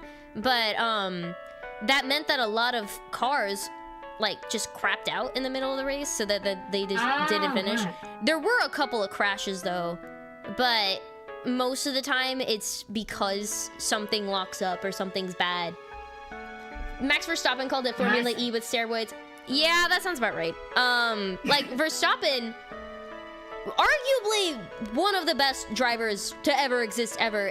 One of his axles locked, and he crashed during qualifiers, which qualifiers is what, so it's like a race before the race that decides in what order they are when they start, because it's not like, it's not like a foot race where everyone stands in a straight line. Like it's only so wide. So you have to decide where people start. So then they each do laps around, and then they all get a certain amount of time to do as many laps as they want. And then it's like, oh, the top 20 move on, and then the bottom 10, that's their order for the race. And then the other 10 go, and then out of those 10, the bottom 5, that's their spot, and then the others go, and then they race again, and then it just keeps going. This guy who's really good is out Q1, the very beginning of the race. Didn't even get to finish one lap, I don't think, and had started dead last. Oh. And it was not good. Huh. I think he ended up 6th, though, which is insane, bonkers, crazy, and unprecedented for me anyway, but other people have their opinions. They lost as 𝒂𝒂𝒅𝒚 with their own fans. Wait, what? They lost to who what now? But yeah, both the guys that I like got fucked over, which stinks. Do you remember the Chibi Revolution? Oh god, from the last time we collabed. I don't know if you recall. Oh gosh, it's been a while. That's valid. I'm blanking, I'm sorry. It's okay. Do you think the success of Uma Musume making IRL horse racing popular with more people, that more sports companies should be making anime girl equivalents to their respective sports? Oh, absolutely, yeah. Like, I think they're leaving money on the table by not doing that, frankly. I agree. I think so. Darla, imagine if they made, like, an Uma Musume game, but it's, like, Formula 1 cars, but they're anime girls. Well, they did. It's called Cars. So hard. Okay, well, fair. just kidding. That's actually, that's NASCAR. If anything, if it were to be close to something, it would probably be, what is it? Not IndyCar. It would probably be close to NASCAR, but yeah, the one that's the most similar to Formula 1 is maybe Cars 2. How they like go to different places and then do all the different races, and it's like street racing almost. You know what I mean? Where it's not like one long circle track. It's just it's like a really long thing. Right. Yeah, I've actually never seen any of the Cars movies either. Actually. Oh wait, Ghosty Boy wants to talk. I have found that, at least I think, a dude was shoehorned in the end and became the romantic interest despite the subtext between the girls. Apparently for Amanchu, a dude was shoehorned in the end and became the romantic interest. I mean, it doesn't tremendously surprise me. Anime is like surprisingly very willing to Yuri bait the hell out of their audience, but never actually deliver on it. A great example of that actually is one of the most recent Gundam series, actually. Oh. I know, Gundam of all things. The series starts off where I think it's the first episode or the second episode. One of the main characters wins a duel. They're in like this Gundam school, if you like. Yeah. And she wins this duel, and upon winning this duel, this other girl comes up to her and says, "Because you beat him in the duel, I'm now your bride." Oh. And I'm not like taking that out of context. It's literally what she says word for word. And I never actually got down to finishing this series, but from what I've heard, apparently they never actually like get together on screen, and the official stance on the subject is they were very good friends. God damn it! Yeah. That shit always happens. It's like, you can't just say I'm gonna be your bride and then be best friends. Those aren't the same thing. That's so fucking stupid. Oh my good golly. Ooh, Witch from Mercury, is that it? That's the one, yeah. Gundam Witch from Mercury, yeah. Gundam Witch from Mercury. That is so mean, actually. Yeah, I mean, it is what it is. I can't be surprised about it, but I'm still being annoyed about it. Okay. Ooh, actually, since we're nearing the end of the like interview-ish portion, right after this question, which anime or manga would you like to be in? Ooh, okay, so I have a very specific answer for this. You've thought about it. Love it. Yes, because it's one of my favorite series of all time, and it's a very old series that a lot of people probably are not familiar with. It is a series called Maho Sensei Negima. And interesting. Okay, so I need you to stick with me here because the premise is pretty weird. Okay. So I need you to stick with me on this. Okay. It features around a Welsh boy, wizard, a bit Harry Potterish, who is sent to Japan to be a teacher for a group of high school girls. Mm-hmm. Now, at the beginning of the series, it starts off kind of like harem comedy. However, about like 4 volumes in, and this is a long series, it's like a 30+ volume series. Oh god. Yeah, about 4 volumes in or so, it's very clear the author got bored of writing harem comedy, and it just becomes a full-on shonen.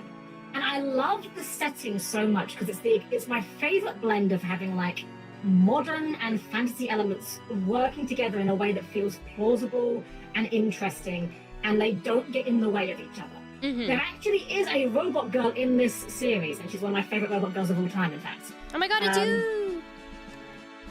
She's prettier than me. She's got nicer hair. Boo! Yeah, but ironically, I actually attribute that character to being like the first like anime robot girl I kind of saw and went, wait a second, this is kind of good. Yeah. How, yeah, like, what are the logistics of there being a robot, like, in this series, like, in the universe? Like, how do they justify it? They just made a robot. There's not, like, anything to it. It's just literally the school's robotics club just made a robot. And then she's a romantic interest? Well, kind of. It's weird. Like, although, like, the way the series is written, it's kind of written in the idea that it was kind of, it's kind of set up in such a way where they kind of expect it to become like, oh, there's a whole school of class of these girls. Which of the one is the main character going to end up with? But like, by like again the first few volumes, that number gets cut down dramatically to the number of ones where you're thinking, okay, there's maybe this one, but even then, probably not. Yeah. It gets to a point where it becomes kind of obvious who they want the character to end up with. Yeah, I mean, you've got like an entire class of like 30 girls. They're not all going to be given equal screen time. Yeah. They just start eliminating them one by one. Dun dun dun. Oh, Ria, the name of the anime is Negima. I'll type it in the chat. It's actually, it's a weird series because there are 2 different animes and 2 different manga series, and they are completely different but have the exact same characters in them. So there's Negima with an exclamation mark on the end, and then there's Negima with an exclamation mark and a question mark on the end, which was the second one they made, which was a lot sillier, I would say. Not bad, just a lot more comedic and a lot less actiony in later parts. But it kind of suffers from that same problem that a lot of anime of that era had, where they were trying to adapt a manga series that was currently ongoing. So you can't just end it midway through the story. So the anime, while it starts off all right, the last like 2 episodes, I want to say, maybe 3, are like a very, very rushed conclusion with like a subplot that was not in the manga at all, just for the sake of having the series end on like something happening, you know? That's kind of lame, but at least they like ended it off with something, I guess. I guess, yeah. I think the same thing happened to Full Metal Alchemist, but I'm not as well versed with that series. So Full Metal Alchemist. I might be wrong on that. Full Metal Alchemist. I don't know a lot about it. Very minimal. All I know is that they made Full Metal Alchemist, and then they made Brotherhood, which was like the better one. That's all I know. I know that it's apparently better. Is it like a reboot? Am I speaking via telepathy? Yes, I am. My transmitter died. Okay. Oh no. Let me live. Except, shut up. Okay, hang on. One more second. There we go. Okay, listen, I just spaced out for a second. The missile is very eepy. The missile is very tired. She is eepy and neebies to sleepy. Death desires life real. Ooh, okay. This last question-ish. Okay. I ask it to everyone, but what does doodling mean to you? Just the concept. Yeah. I think of it as just like, I like to think of doodling as primarily like just doing like some rough sketches to get some ideas onto paper, see how things go together, you know, like, oh, you know, like this, I'm good, like, when I'm designing a new character, maybe like, oh, let's try doing him with this hat or whatever, and see how that looks. That's how I think of it. Something that you don't think too much about, you know, kind of, almost like stream of consciousness version of drawing sometimes. Stream of consciousness version, I like that. Yeah. How do you go about designing characters? Because, like, you pretty much designed Yomi, and you designed yourself. How long have you been doing, like, character design, like that sort of thing? Probably most of my life. So, I kind of started, I taught myself to draw, because I used to do a lot of forum role plays, you know, text-based role playing, and I would always have a very particular image in my mind of what I wanted my characters to look like. And I never liked the idea that someone else might not be understanding or might be imagining something different to what I was imagining. So I wanted the ability to make my own artwork so I could make sure there was no ambiguity with these things. Ah, yeah. So I taught myself in the most embarrassing way possible, which was how to draw anime. I had like about a dozen of those books, and I just taught myself from that. Oh my god. Do you think you would have still learned how to draw if you had access to something like Pit Crew? Possibly not, actually, because funnily enough, before I did learn to draw, there was a very brief period where I was using, gosh, this is really dating me. Like, a friend of mine linked me this website that was like a pixel doll maker, you know, like those like pixel dress-up games. Yeah. And I would use those to make character references, and like sometimes I'd go and like edit them after the fact in like MS Paint or something. Yeah. But, like I think if I had access to something like Pit Crew that could have made better looking images, then I think there's maybe a world where maybe I possibly didn't learn to draw. I think quite possibly. That's crazy. That's bonkers to think about, actually. And like, I'm gonna curse this thought into existence, and I'm not happy about it. But I also think there's a world where if I was like a wee stupid child, and I'm going to emphasize the words stupid and child here, I think in the modern world, if I was like, 8 years old now, I think there's a world where I'd be trying to just discussing AI slop instead, because I'd be like, wow, I can just type in words, it's so cool. No, it's slop. Gross. But, children don't know the difference. Yeah, which I want to reiterate, I don't know if my stance has been made unclear somehow. Fuck AI. Fuck it. Fuck specifically generative AI. terrible. I recognize its use in like, I don't know, telling me the best recipe for soup that doesn't have like vegetables in it or something. I don't fucking know. But generative AI, wouldn't even trust it with don't. that. I wouldn't either. It would say like, oh, you know what a good substitute for broth is? Sand. Use sand. Eat it. Eat it. Your human body can do that, right? Eat it. I've seen this website doing the rounds lately. Like the past couple of days, I've seen it on Twitter. I forget the name of it exactly. It's called something like "Your AI Slop Bores Me," and it's a really funny concept where there's no AI involved. From what I understand, I've not looked at the website to see people posting about it. From what I understand, there's no AI involved. You go on there and either you type in a request or you go on there and you LARP as the AI. What? So it's like Cleverbots, but modern. Like, you go on there and people can, like, send you requests and then you fill them in. That's really fucking It's funny. so funny. Okay, but ChatGPT, oh my god, ChatGPT Yu-Gi-Oh decks, those are a thing? Oh, yeah. Well, you can ask ChatGPT anything, but, like, you ask it, like, Yu-Gi-Oh! Because Yu-Gi-Oh! Is so complicated, it has no idea what it's on about. Like, it will print things that, if you don't know Yu-Gi-Oh! Will be like, that sounds about right. But, like, if you know Yu-Gi-Oh! It makes no sense. It's just gibberish. That's valid, that's valid. I remember when, like, when the AI thing first started, some people were like, seeing what it could do, messing around with it. And one thing people would do would be like to ask it, oh, how do I play this Yu-Gi-Oh! Deck? And it would try and come up with something which was always incomprehensible garbage. But my favorite thing that came out of this was when it's just someone asked it how to play this unpopular, not very powerful deck, and it just returned like instructions to play a completely different good deck. It's like, step 1 to play in this deck, play something else.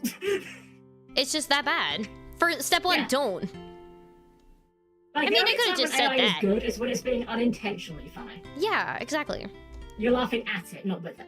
Yeah, I don't know any situation where you would laugh with it, but Yeah. this next question is actually from our previous guest, is from Sane. Oh. Hey, Sane, we love Sane. If she asked if you could be reincarnated into any animal, what would it be and why? Assuming it's not like I'm gonna say you can give 2 answers, one for it being robotic and one being not robotic. Well, I don't think that tremendously changes the answer, if I'm being entirely honest. Yeah. I think probably... Okay. Do I get to choose the circumstances that I'm born into? Because that would change the answer tremendously. Like, if I can say I want to be reborn as a very loved house cat, I'd probably say that one. I'm gonna But say, like, default circumstances that you can think of. Like, if you choose a crab, you're born, like, on the beach. Yeah, so, like, if I pick cat, I could be, like, a house cat, or I could just be, like, a stray, rolling the dice. I would, like, based on the average amount, like, the average proportion of house cats to stray cats, that would be, like, your odds. I think... Okay, I think I got two. I guess I got 2 answers. The not tremendously exciting answer is, I think, probably some sort of very large bird. And I'm gonna say very large bird because I wouldn't want to be a little bird that could be preyed upon. But it's pretty hard to say no to flying. Flying is, like, so good. That's why so would real. you not want to fly? Given a choice? Exactly, yeah. The less boring answer is horseshoe crab. I have no good answer, no good reason for why. I just think they're cute and neat. And presumably, like, they're probably not preyed upon much because they're, like, you know, massively armored. Yeah. No, they are neat. I like horseshoe crabs. They're cool. I was Also, always hi, sad AC! I'm always sad with Kabuto that he evolves into, like, a Scyther clone, because, like, I like Kabuto, I don't care for Kabutops. He's fine, but I don't like it as an evolution for Kabuto. I would rather keep the Kabuto. That's valid, that's valid. Do you have a favorite, like a favorite Pokemon? Oh, Magnemite. 100 times out of 100. Yeah. I wonder why. I have 3 Magnemite plushies and a Magneton plushie.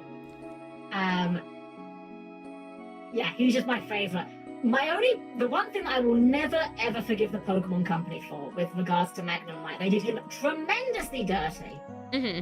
So in Generation 3, they added abilities to Pokemon, you know, the passive abilities. Yeah. Now, Magnemite, if you look at Magnemite in any media, how does Magnemite move? It doesn't walk. It just like floats. Roll. It floats. At no point in any official Pokemon media is Magnemite depicted, to my knowledge, moving along the ground. It always floats, or even, like, to a degree flies. Like, sometimes it's pretty high up in the sky. Yeah, butterfly in the sky. And yet, in no Pokemon games, not a single one, does Magnemite get the levitate ability. Those motherfuckers! Do you think it's because he just, like, inherently floats? I think it's a game balance thing. Because Magnemite's, like, electric steel, which does make it 4 times a week to ground. Oh. And I don't know it would still have weaknesses even with levitate. That's the crazy thing. Like, hold on, let me double check myself on this. That's so weird. Yeah, so even if it had levitate, it would still be weak to fighting and fire. Mm-hmm. I think they were just really afraid of, for some reason, making a electric type at the time that was immune to ground. Those but motherfuckers. The thing that gets me the most about this. Yeah. The thing that really gets me the most about this, I could live with this idea that they don't give it to Magnemite. I would still be annoyed about it, but I could live with it. Yeah. However, from generations 3 to 6, Gengar could get levitate, despite the fact he is shown in every depiction as standing on the ground. That's why I get upset about it. See, okay, you know what? If I were an insane Magnemite fan, that would piss me the fuck off too. I'm not even gonna lie. Oh my god, Rhea spread misinformation! Rhea spread misinformation! Everyone point and laugh. Everyone boo, boo, tomato, tomato. I'm just kidding. We forgive you. It's okay. You can stay in chat. You can stay in chat another day. My favorite is Ditto. Because he's a silly little guy. They didn't want Magnemite's line to be competitively viable with Earthquake. I suppose. But that's the cowardly way. That's the cowardly way to do it. Pokemon really does suffer from having to be, like, both a fun single-player game, but also a allegedly competitive game. Like, I'm not gonna, like, dunk on Pokemon and say it's not a competitive game, but I do think it's a little silly when people take it a bit too seriously. A little bit, yeah, I think so too. No, for sure. Got it power.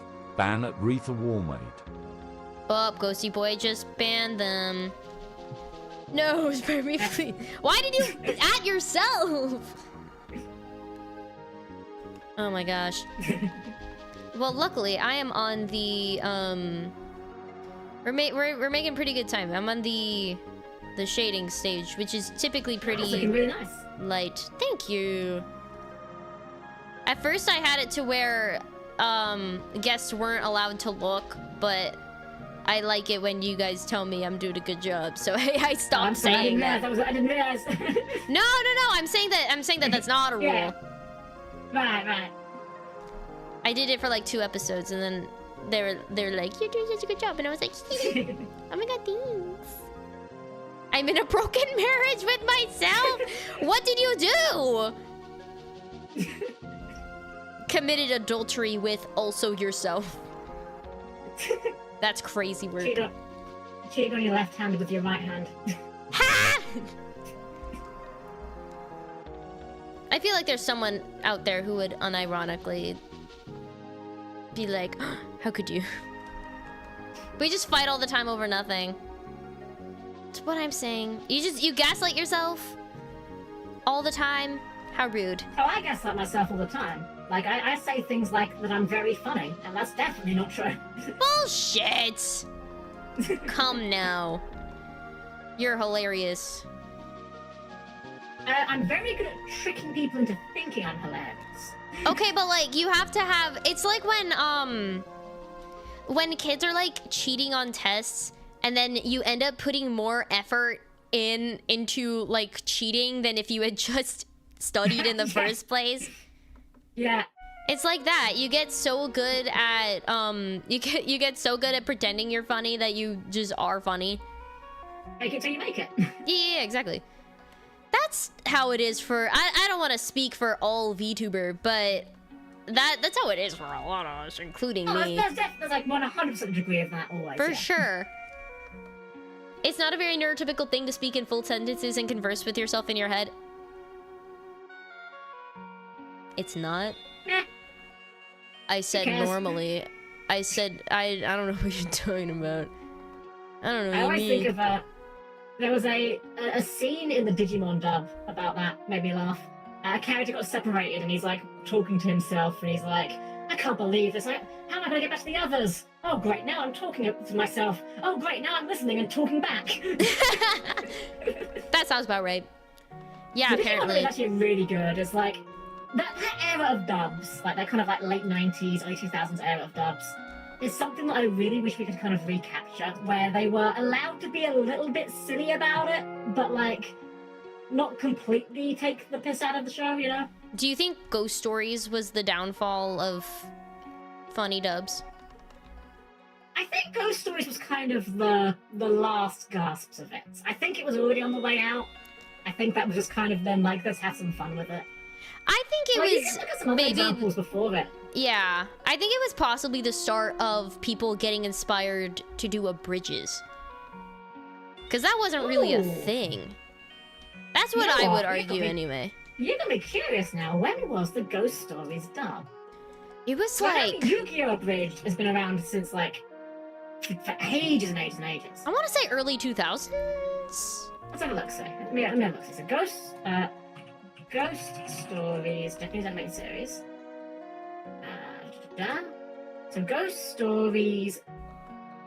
That's the original release. Where is the? Wait, is this a different series?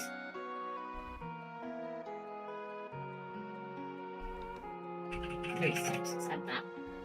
Okay, so apparently it was 2005 was the dub of Ghost Stories. That's what I figured, yeah.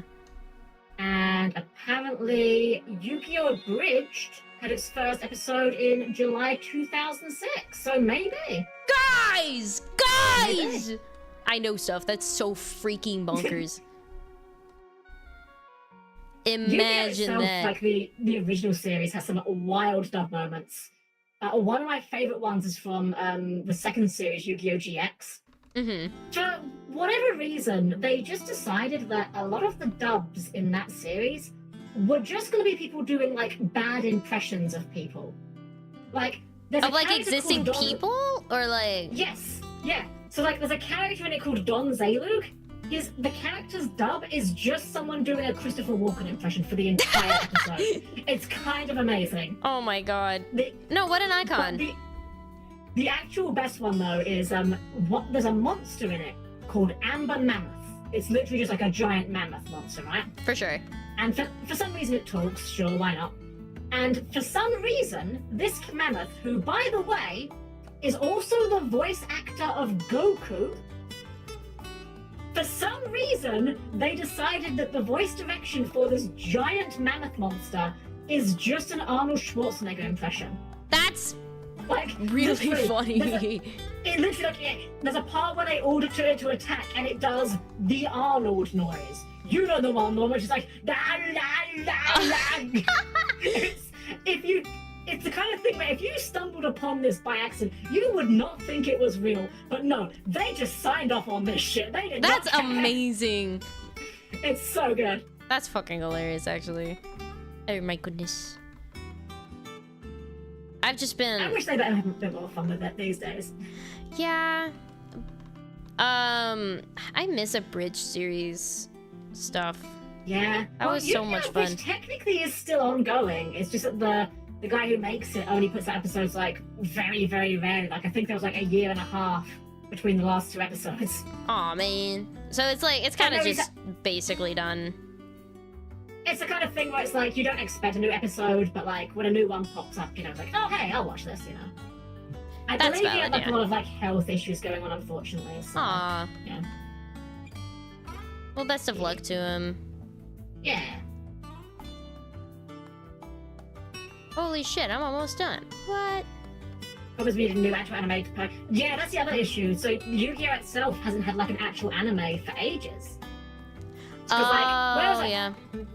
Where like Pokemon's always had like its companion anime like forever.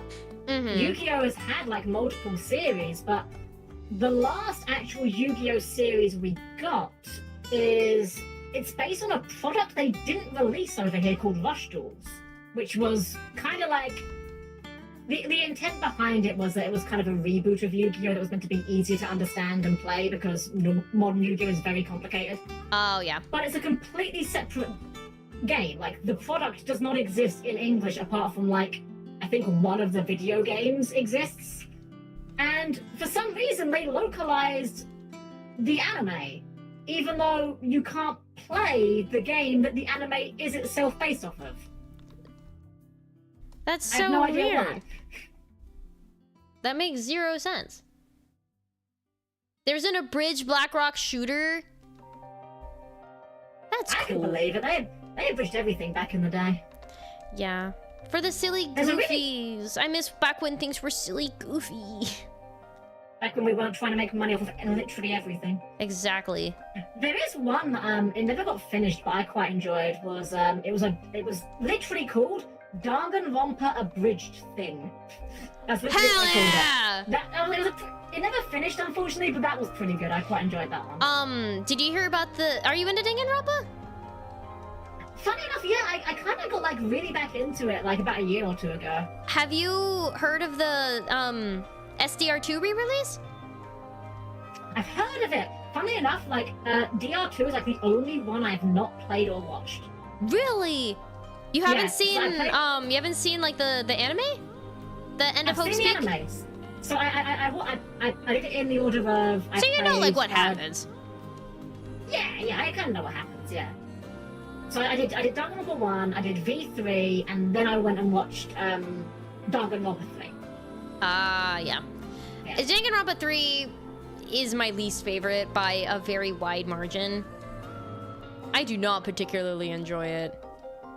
That's fair. I liked parts of it. I did think that the what do they call it? I can't remember what they named the 2 different arcs, but like the one that was kind of like explaining how the biggest despair incident in the world happened. That one I quite like. I didn't like the other arc as much. Oh, are you thinking? Oh, I meant the 3rd game. I was talking. You're talking about the 3rd anime. The 3rd anime is great. 3rd anime is fantastic. I don't like the 3rd game. Like the the one where the whole thing is that they're just kind of shitting on the audience. Yeah. 3rd game was great up until like the last case. Yeah, they're just like, by the way, fuck you, the listener. Yeah. Nothing is canon, and then everything is also canon, and then just also you suck in particular. I'm looking at you through the screen. You stink. Well, remember, it's always Junko Enoshima. It's always fucking Junko Enoshima. Literally. Did you hear about or play the game by the same writers that came out last year? Is it like a baseball thing?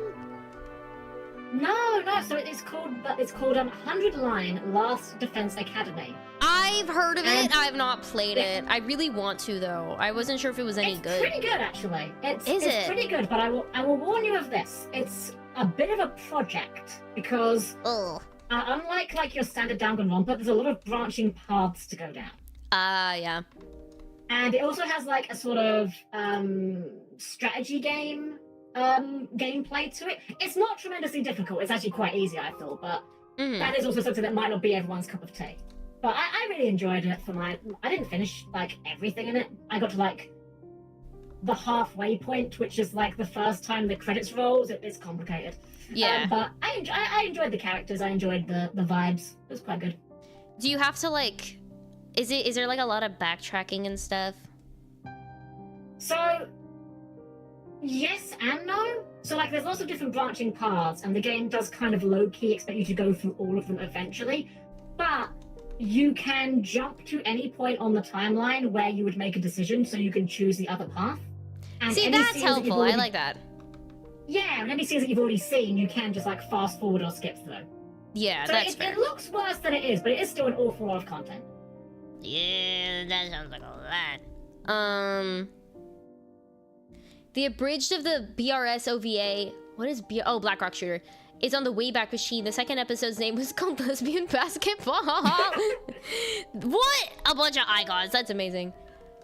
I saw someone say, oh yeah, we currently have SAO in My Hero Abridged. TFS is also making Sailor Moon. Sailor Moon? Oh yeah, I think they finished with that one. They were doing like, they called it like Toonami Abridged. And it was like a 2-part Sailor Moon one. I'm assuming the intent is that they're going to do like a bunch of different shows, but the Sailor Moon one they did was very good. That's really cool. That's neat. I like when people are creative. Team 4-Star were the best at abridging. They might not have been the first, but they were the best. Everybody's so creative. I love making glowy parts. Me when glowy. So I assume you make like a lot of your... Do you make like a lot of your assets? I used to. The only assets I've made of my own these days are my, like, screens for the game that goes up on. But, like, everything else I get more talented people to make. So, like, model I commissioned, like, background I commissioned, or my emotes were commissioned. Apart from one. Exactly one emote I made myself. So this requires like a brief bit of context, but I had a bit of a mascot character, if you will. Yeah. Who is this Yu-Gi-Oh monster called Frog the Jam. Yes. Frog the Jam. We've spoken about Frog the Jam. Yes. But yes. say it anyway. But I love Frog the Jam. All my homies love Frog the Jam. Is a old Yu-Gi-Oh monster that is completely unremarkable. He is a level 2 water aqua with like 700 attack. You never play this thing, it doesn't do anything. But, because of a lot of complicated reasons, they eventually had to rename Frog the Jam, because otherwise he would be counted as a frog monster and would benefit from all of the frog support. In Japan, he was originally called 𝒂𝒅𝒚, which is literally like toad slime. So he was a toad and not a frog. Exactly. So they eventually had to rename him to Slime Toad in English. Well, as a result of this, a lot of the old frog cards that have effects on them include a line of text that says, except Frog the Jam. Like, you can summon a frog monster, except Frog the Jam. They had to do this for every single card. But I do not believe in excluding Frog the Jam. I believe in accepting Frog the Jam. He should be part of our deck. That's so mean. Because I lack the mouth to do so myself, I made this emote. Pog the Jam. Because I have no mouth and I must pog. That's so... Oh, hell yeah. Also, hi, Elmis. Hello. Welcome. Why does everyone hate Frog the Jam? All my homies love Frog the Jam. It really is just like the result of translation decisions made in like the 90s. There are a handful of other cards that suffered this. Like, one card that some old Yu-Gi-Oh players may remember was a card called Harpy's Brother. Because there's a whole set of Harpy monsters called Harpy Ladies, like Harpy Lady, Harpy Channeler, Cyber / Harpy Lady. And Harpy's Brother was just like this Birdman monster who they called Harpy's Brother. They thought that'd be a fun thing to do. But again, because in Yu-Gi-Oh, all of the card effects use card names to determine what they can and can't be used for, now you're in a position where this card has the word Harpy in its name, and so in theory should be usable with this. In Japan, it was nothing to do with Harpy, so eventually he also got reprinted as just Sky Scout, which is, it's fine, but it's a far less flavorful name. Why are they erasing so many awesome names? Exactly. I So don't much believe in revisionist potential. history. Justice I for Frog the Jam. know! Justice for Frog the Jam! That's so real.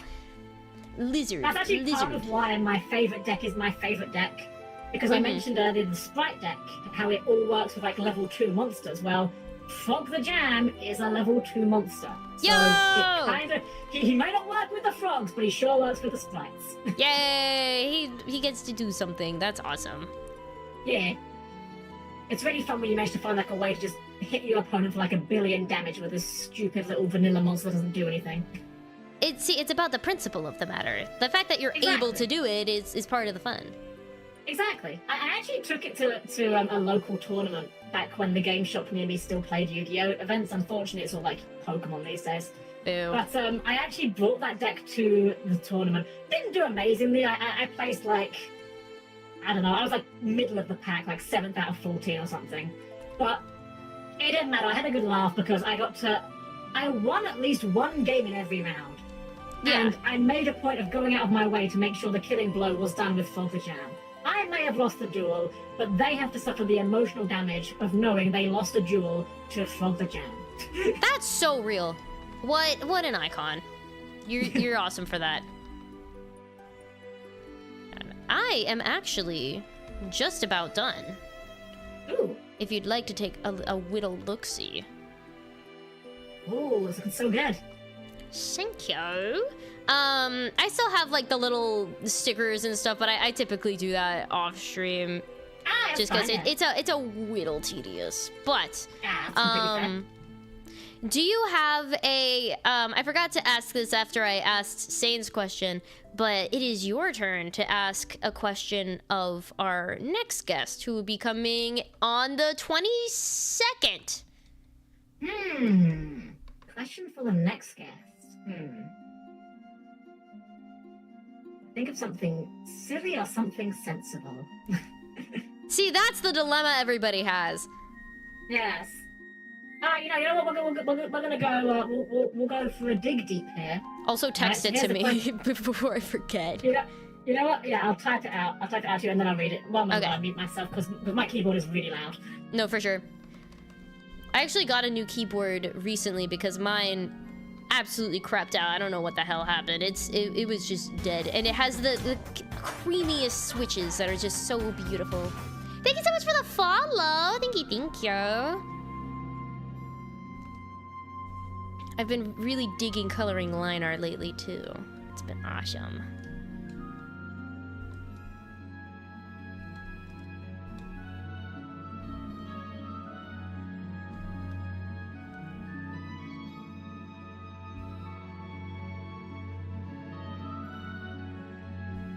Also gonna add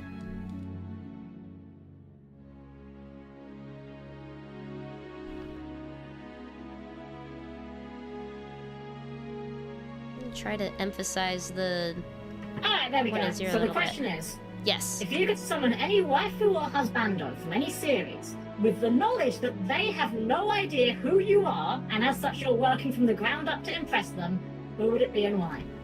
that is a really good question, actually. 10 out of 10 question. Nice drawing, by the way. It looks good. Thank you. I made it 10 to celebrate 10 episodes because I thought that would be fun.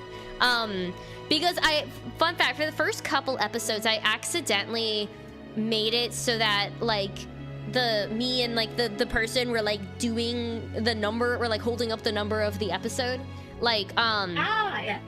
Like for the second episode, we were both like holding up peace signs, and I was like, ooh, fun. So I thought I'd reference that today. But, This is our final piece for the evening. I'm gonna add like little stickers and things because this is a checky. And also, nobody said anything about it, so I'll say it. I put myself in my maid outfit because I am also a maid in my very, very spare time. Very spare time emphasis, but I am one and it exists, so I put myself in my maid outfit so that we could do be 2 maids. Thank you. I plan on I actually have an outfit drawn, but I never got it rigged, so it exists somewhere in the void.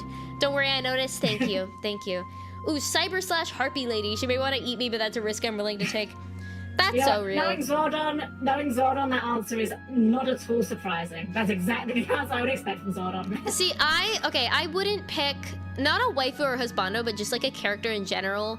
I like Kirby. I'd want him to be a little guy. This might come out of left field. This is like a what's it called? Kind of a deep cut Paddington. He's just a little guy. I want Paddington Bear? Yeah, I want like a taste of his childlike wonder. I need that. I need that in my life, and I feel like a lot of people would need that in their lives too. And I want to try his marmalade sandwiches. we could all benefit from a bit more whimsy in our lives. Exactly! Ooh, Sammy Lawrence or Pennywise? What doom do you want to inflict onto this world? Linda from Neptunia. That's a good choice too. That's a good choice too. The picture's beautiful. Thank you. Ooh, so good. Do you have an idea of a 3DS theme? Ooh, I don't know actually. Funnily enough, I actually did recently finally get around to hacking your 3DS. It turns out the memes were right. It's actually quite easy. So I could get like a custom theme on it, but I have no idea how to actually go around doing that yet. Interesting. I kind of did the stuff. I'm like, okay, now what do I do? Elma from Xenoblade. That's a good choice. That's a good choice.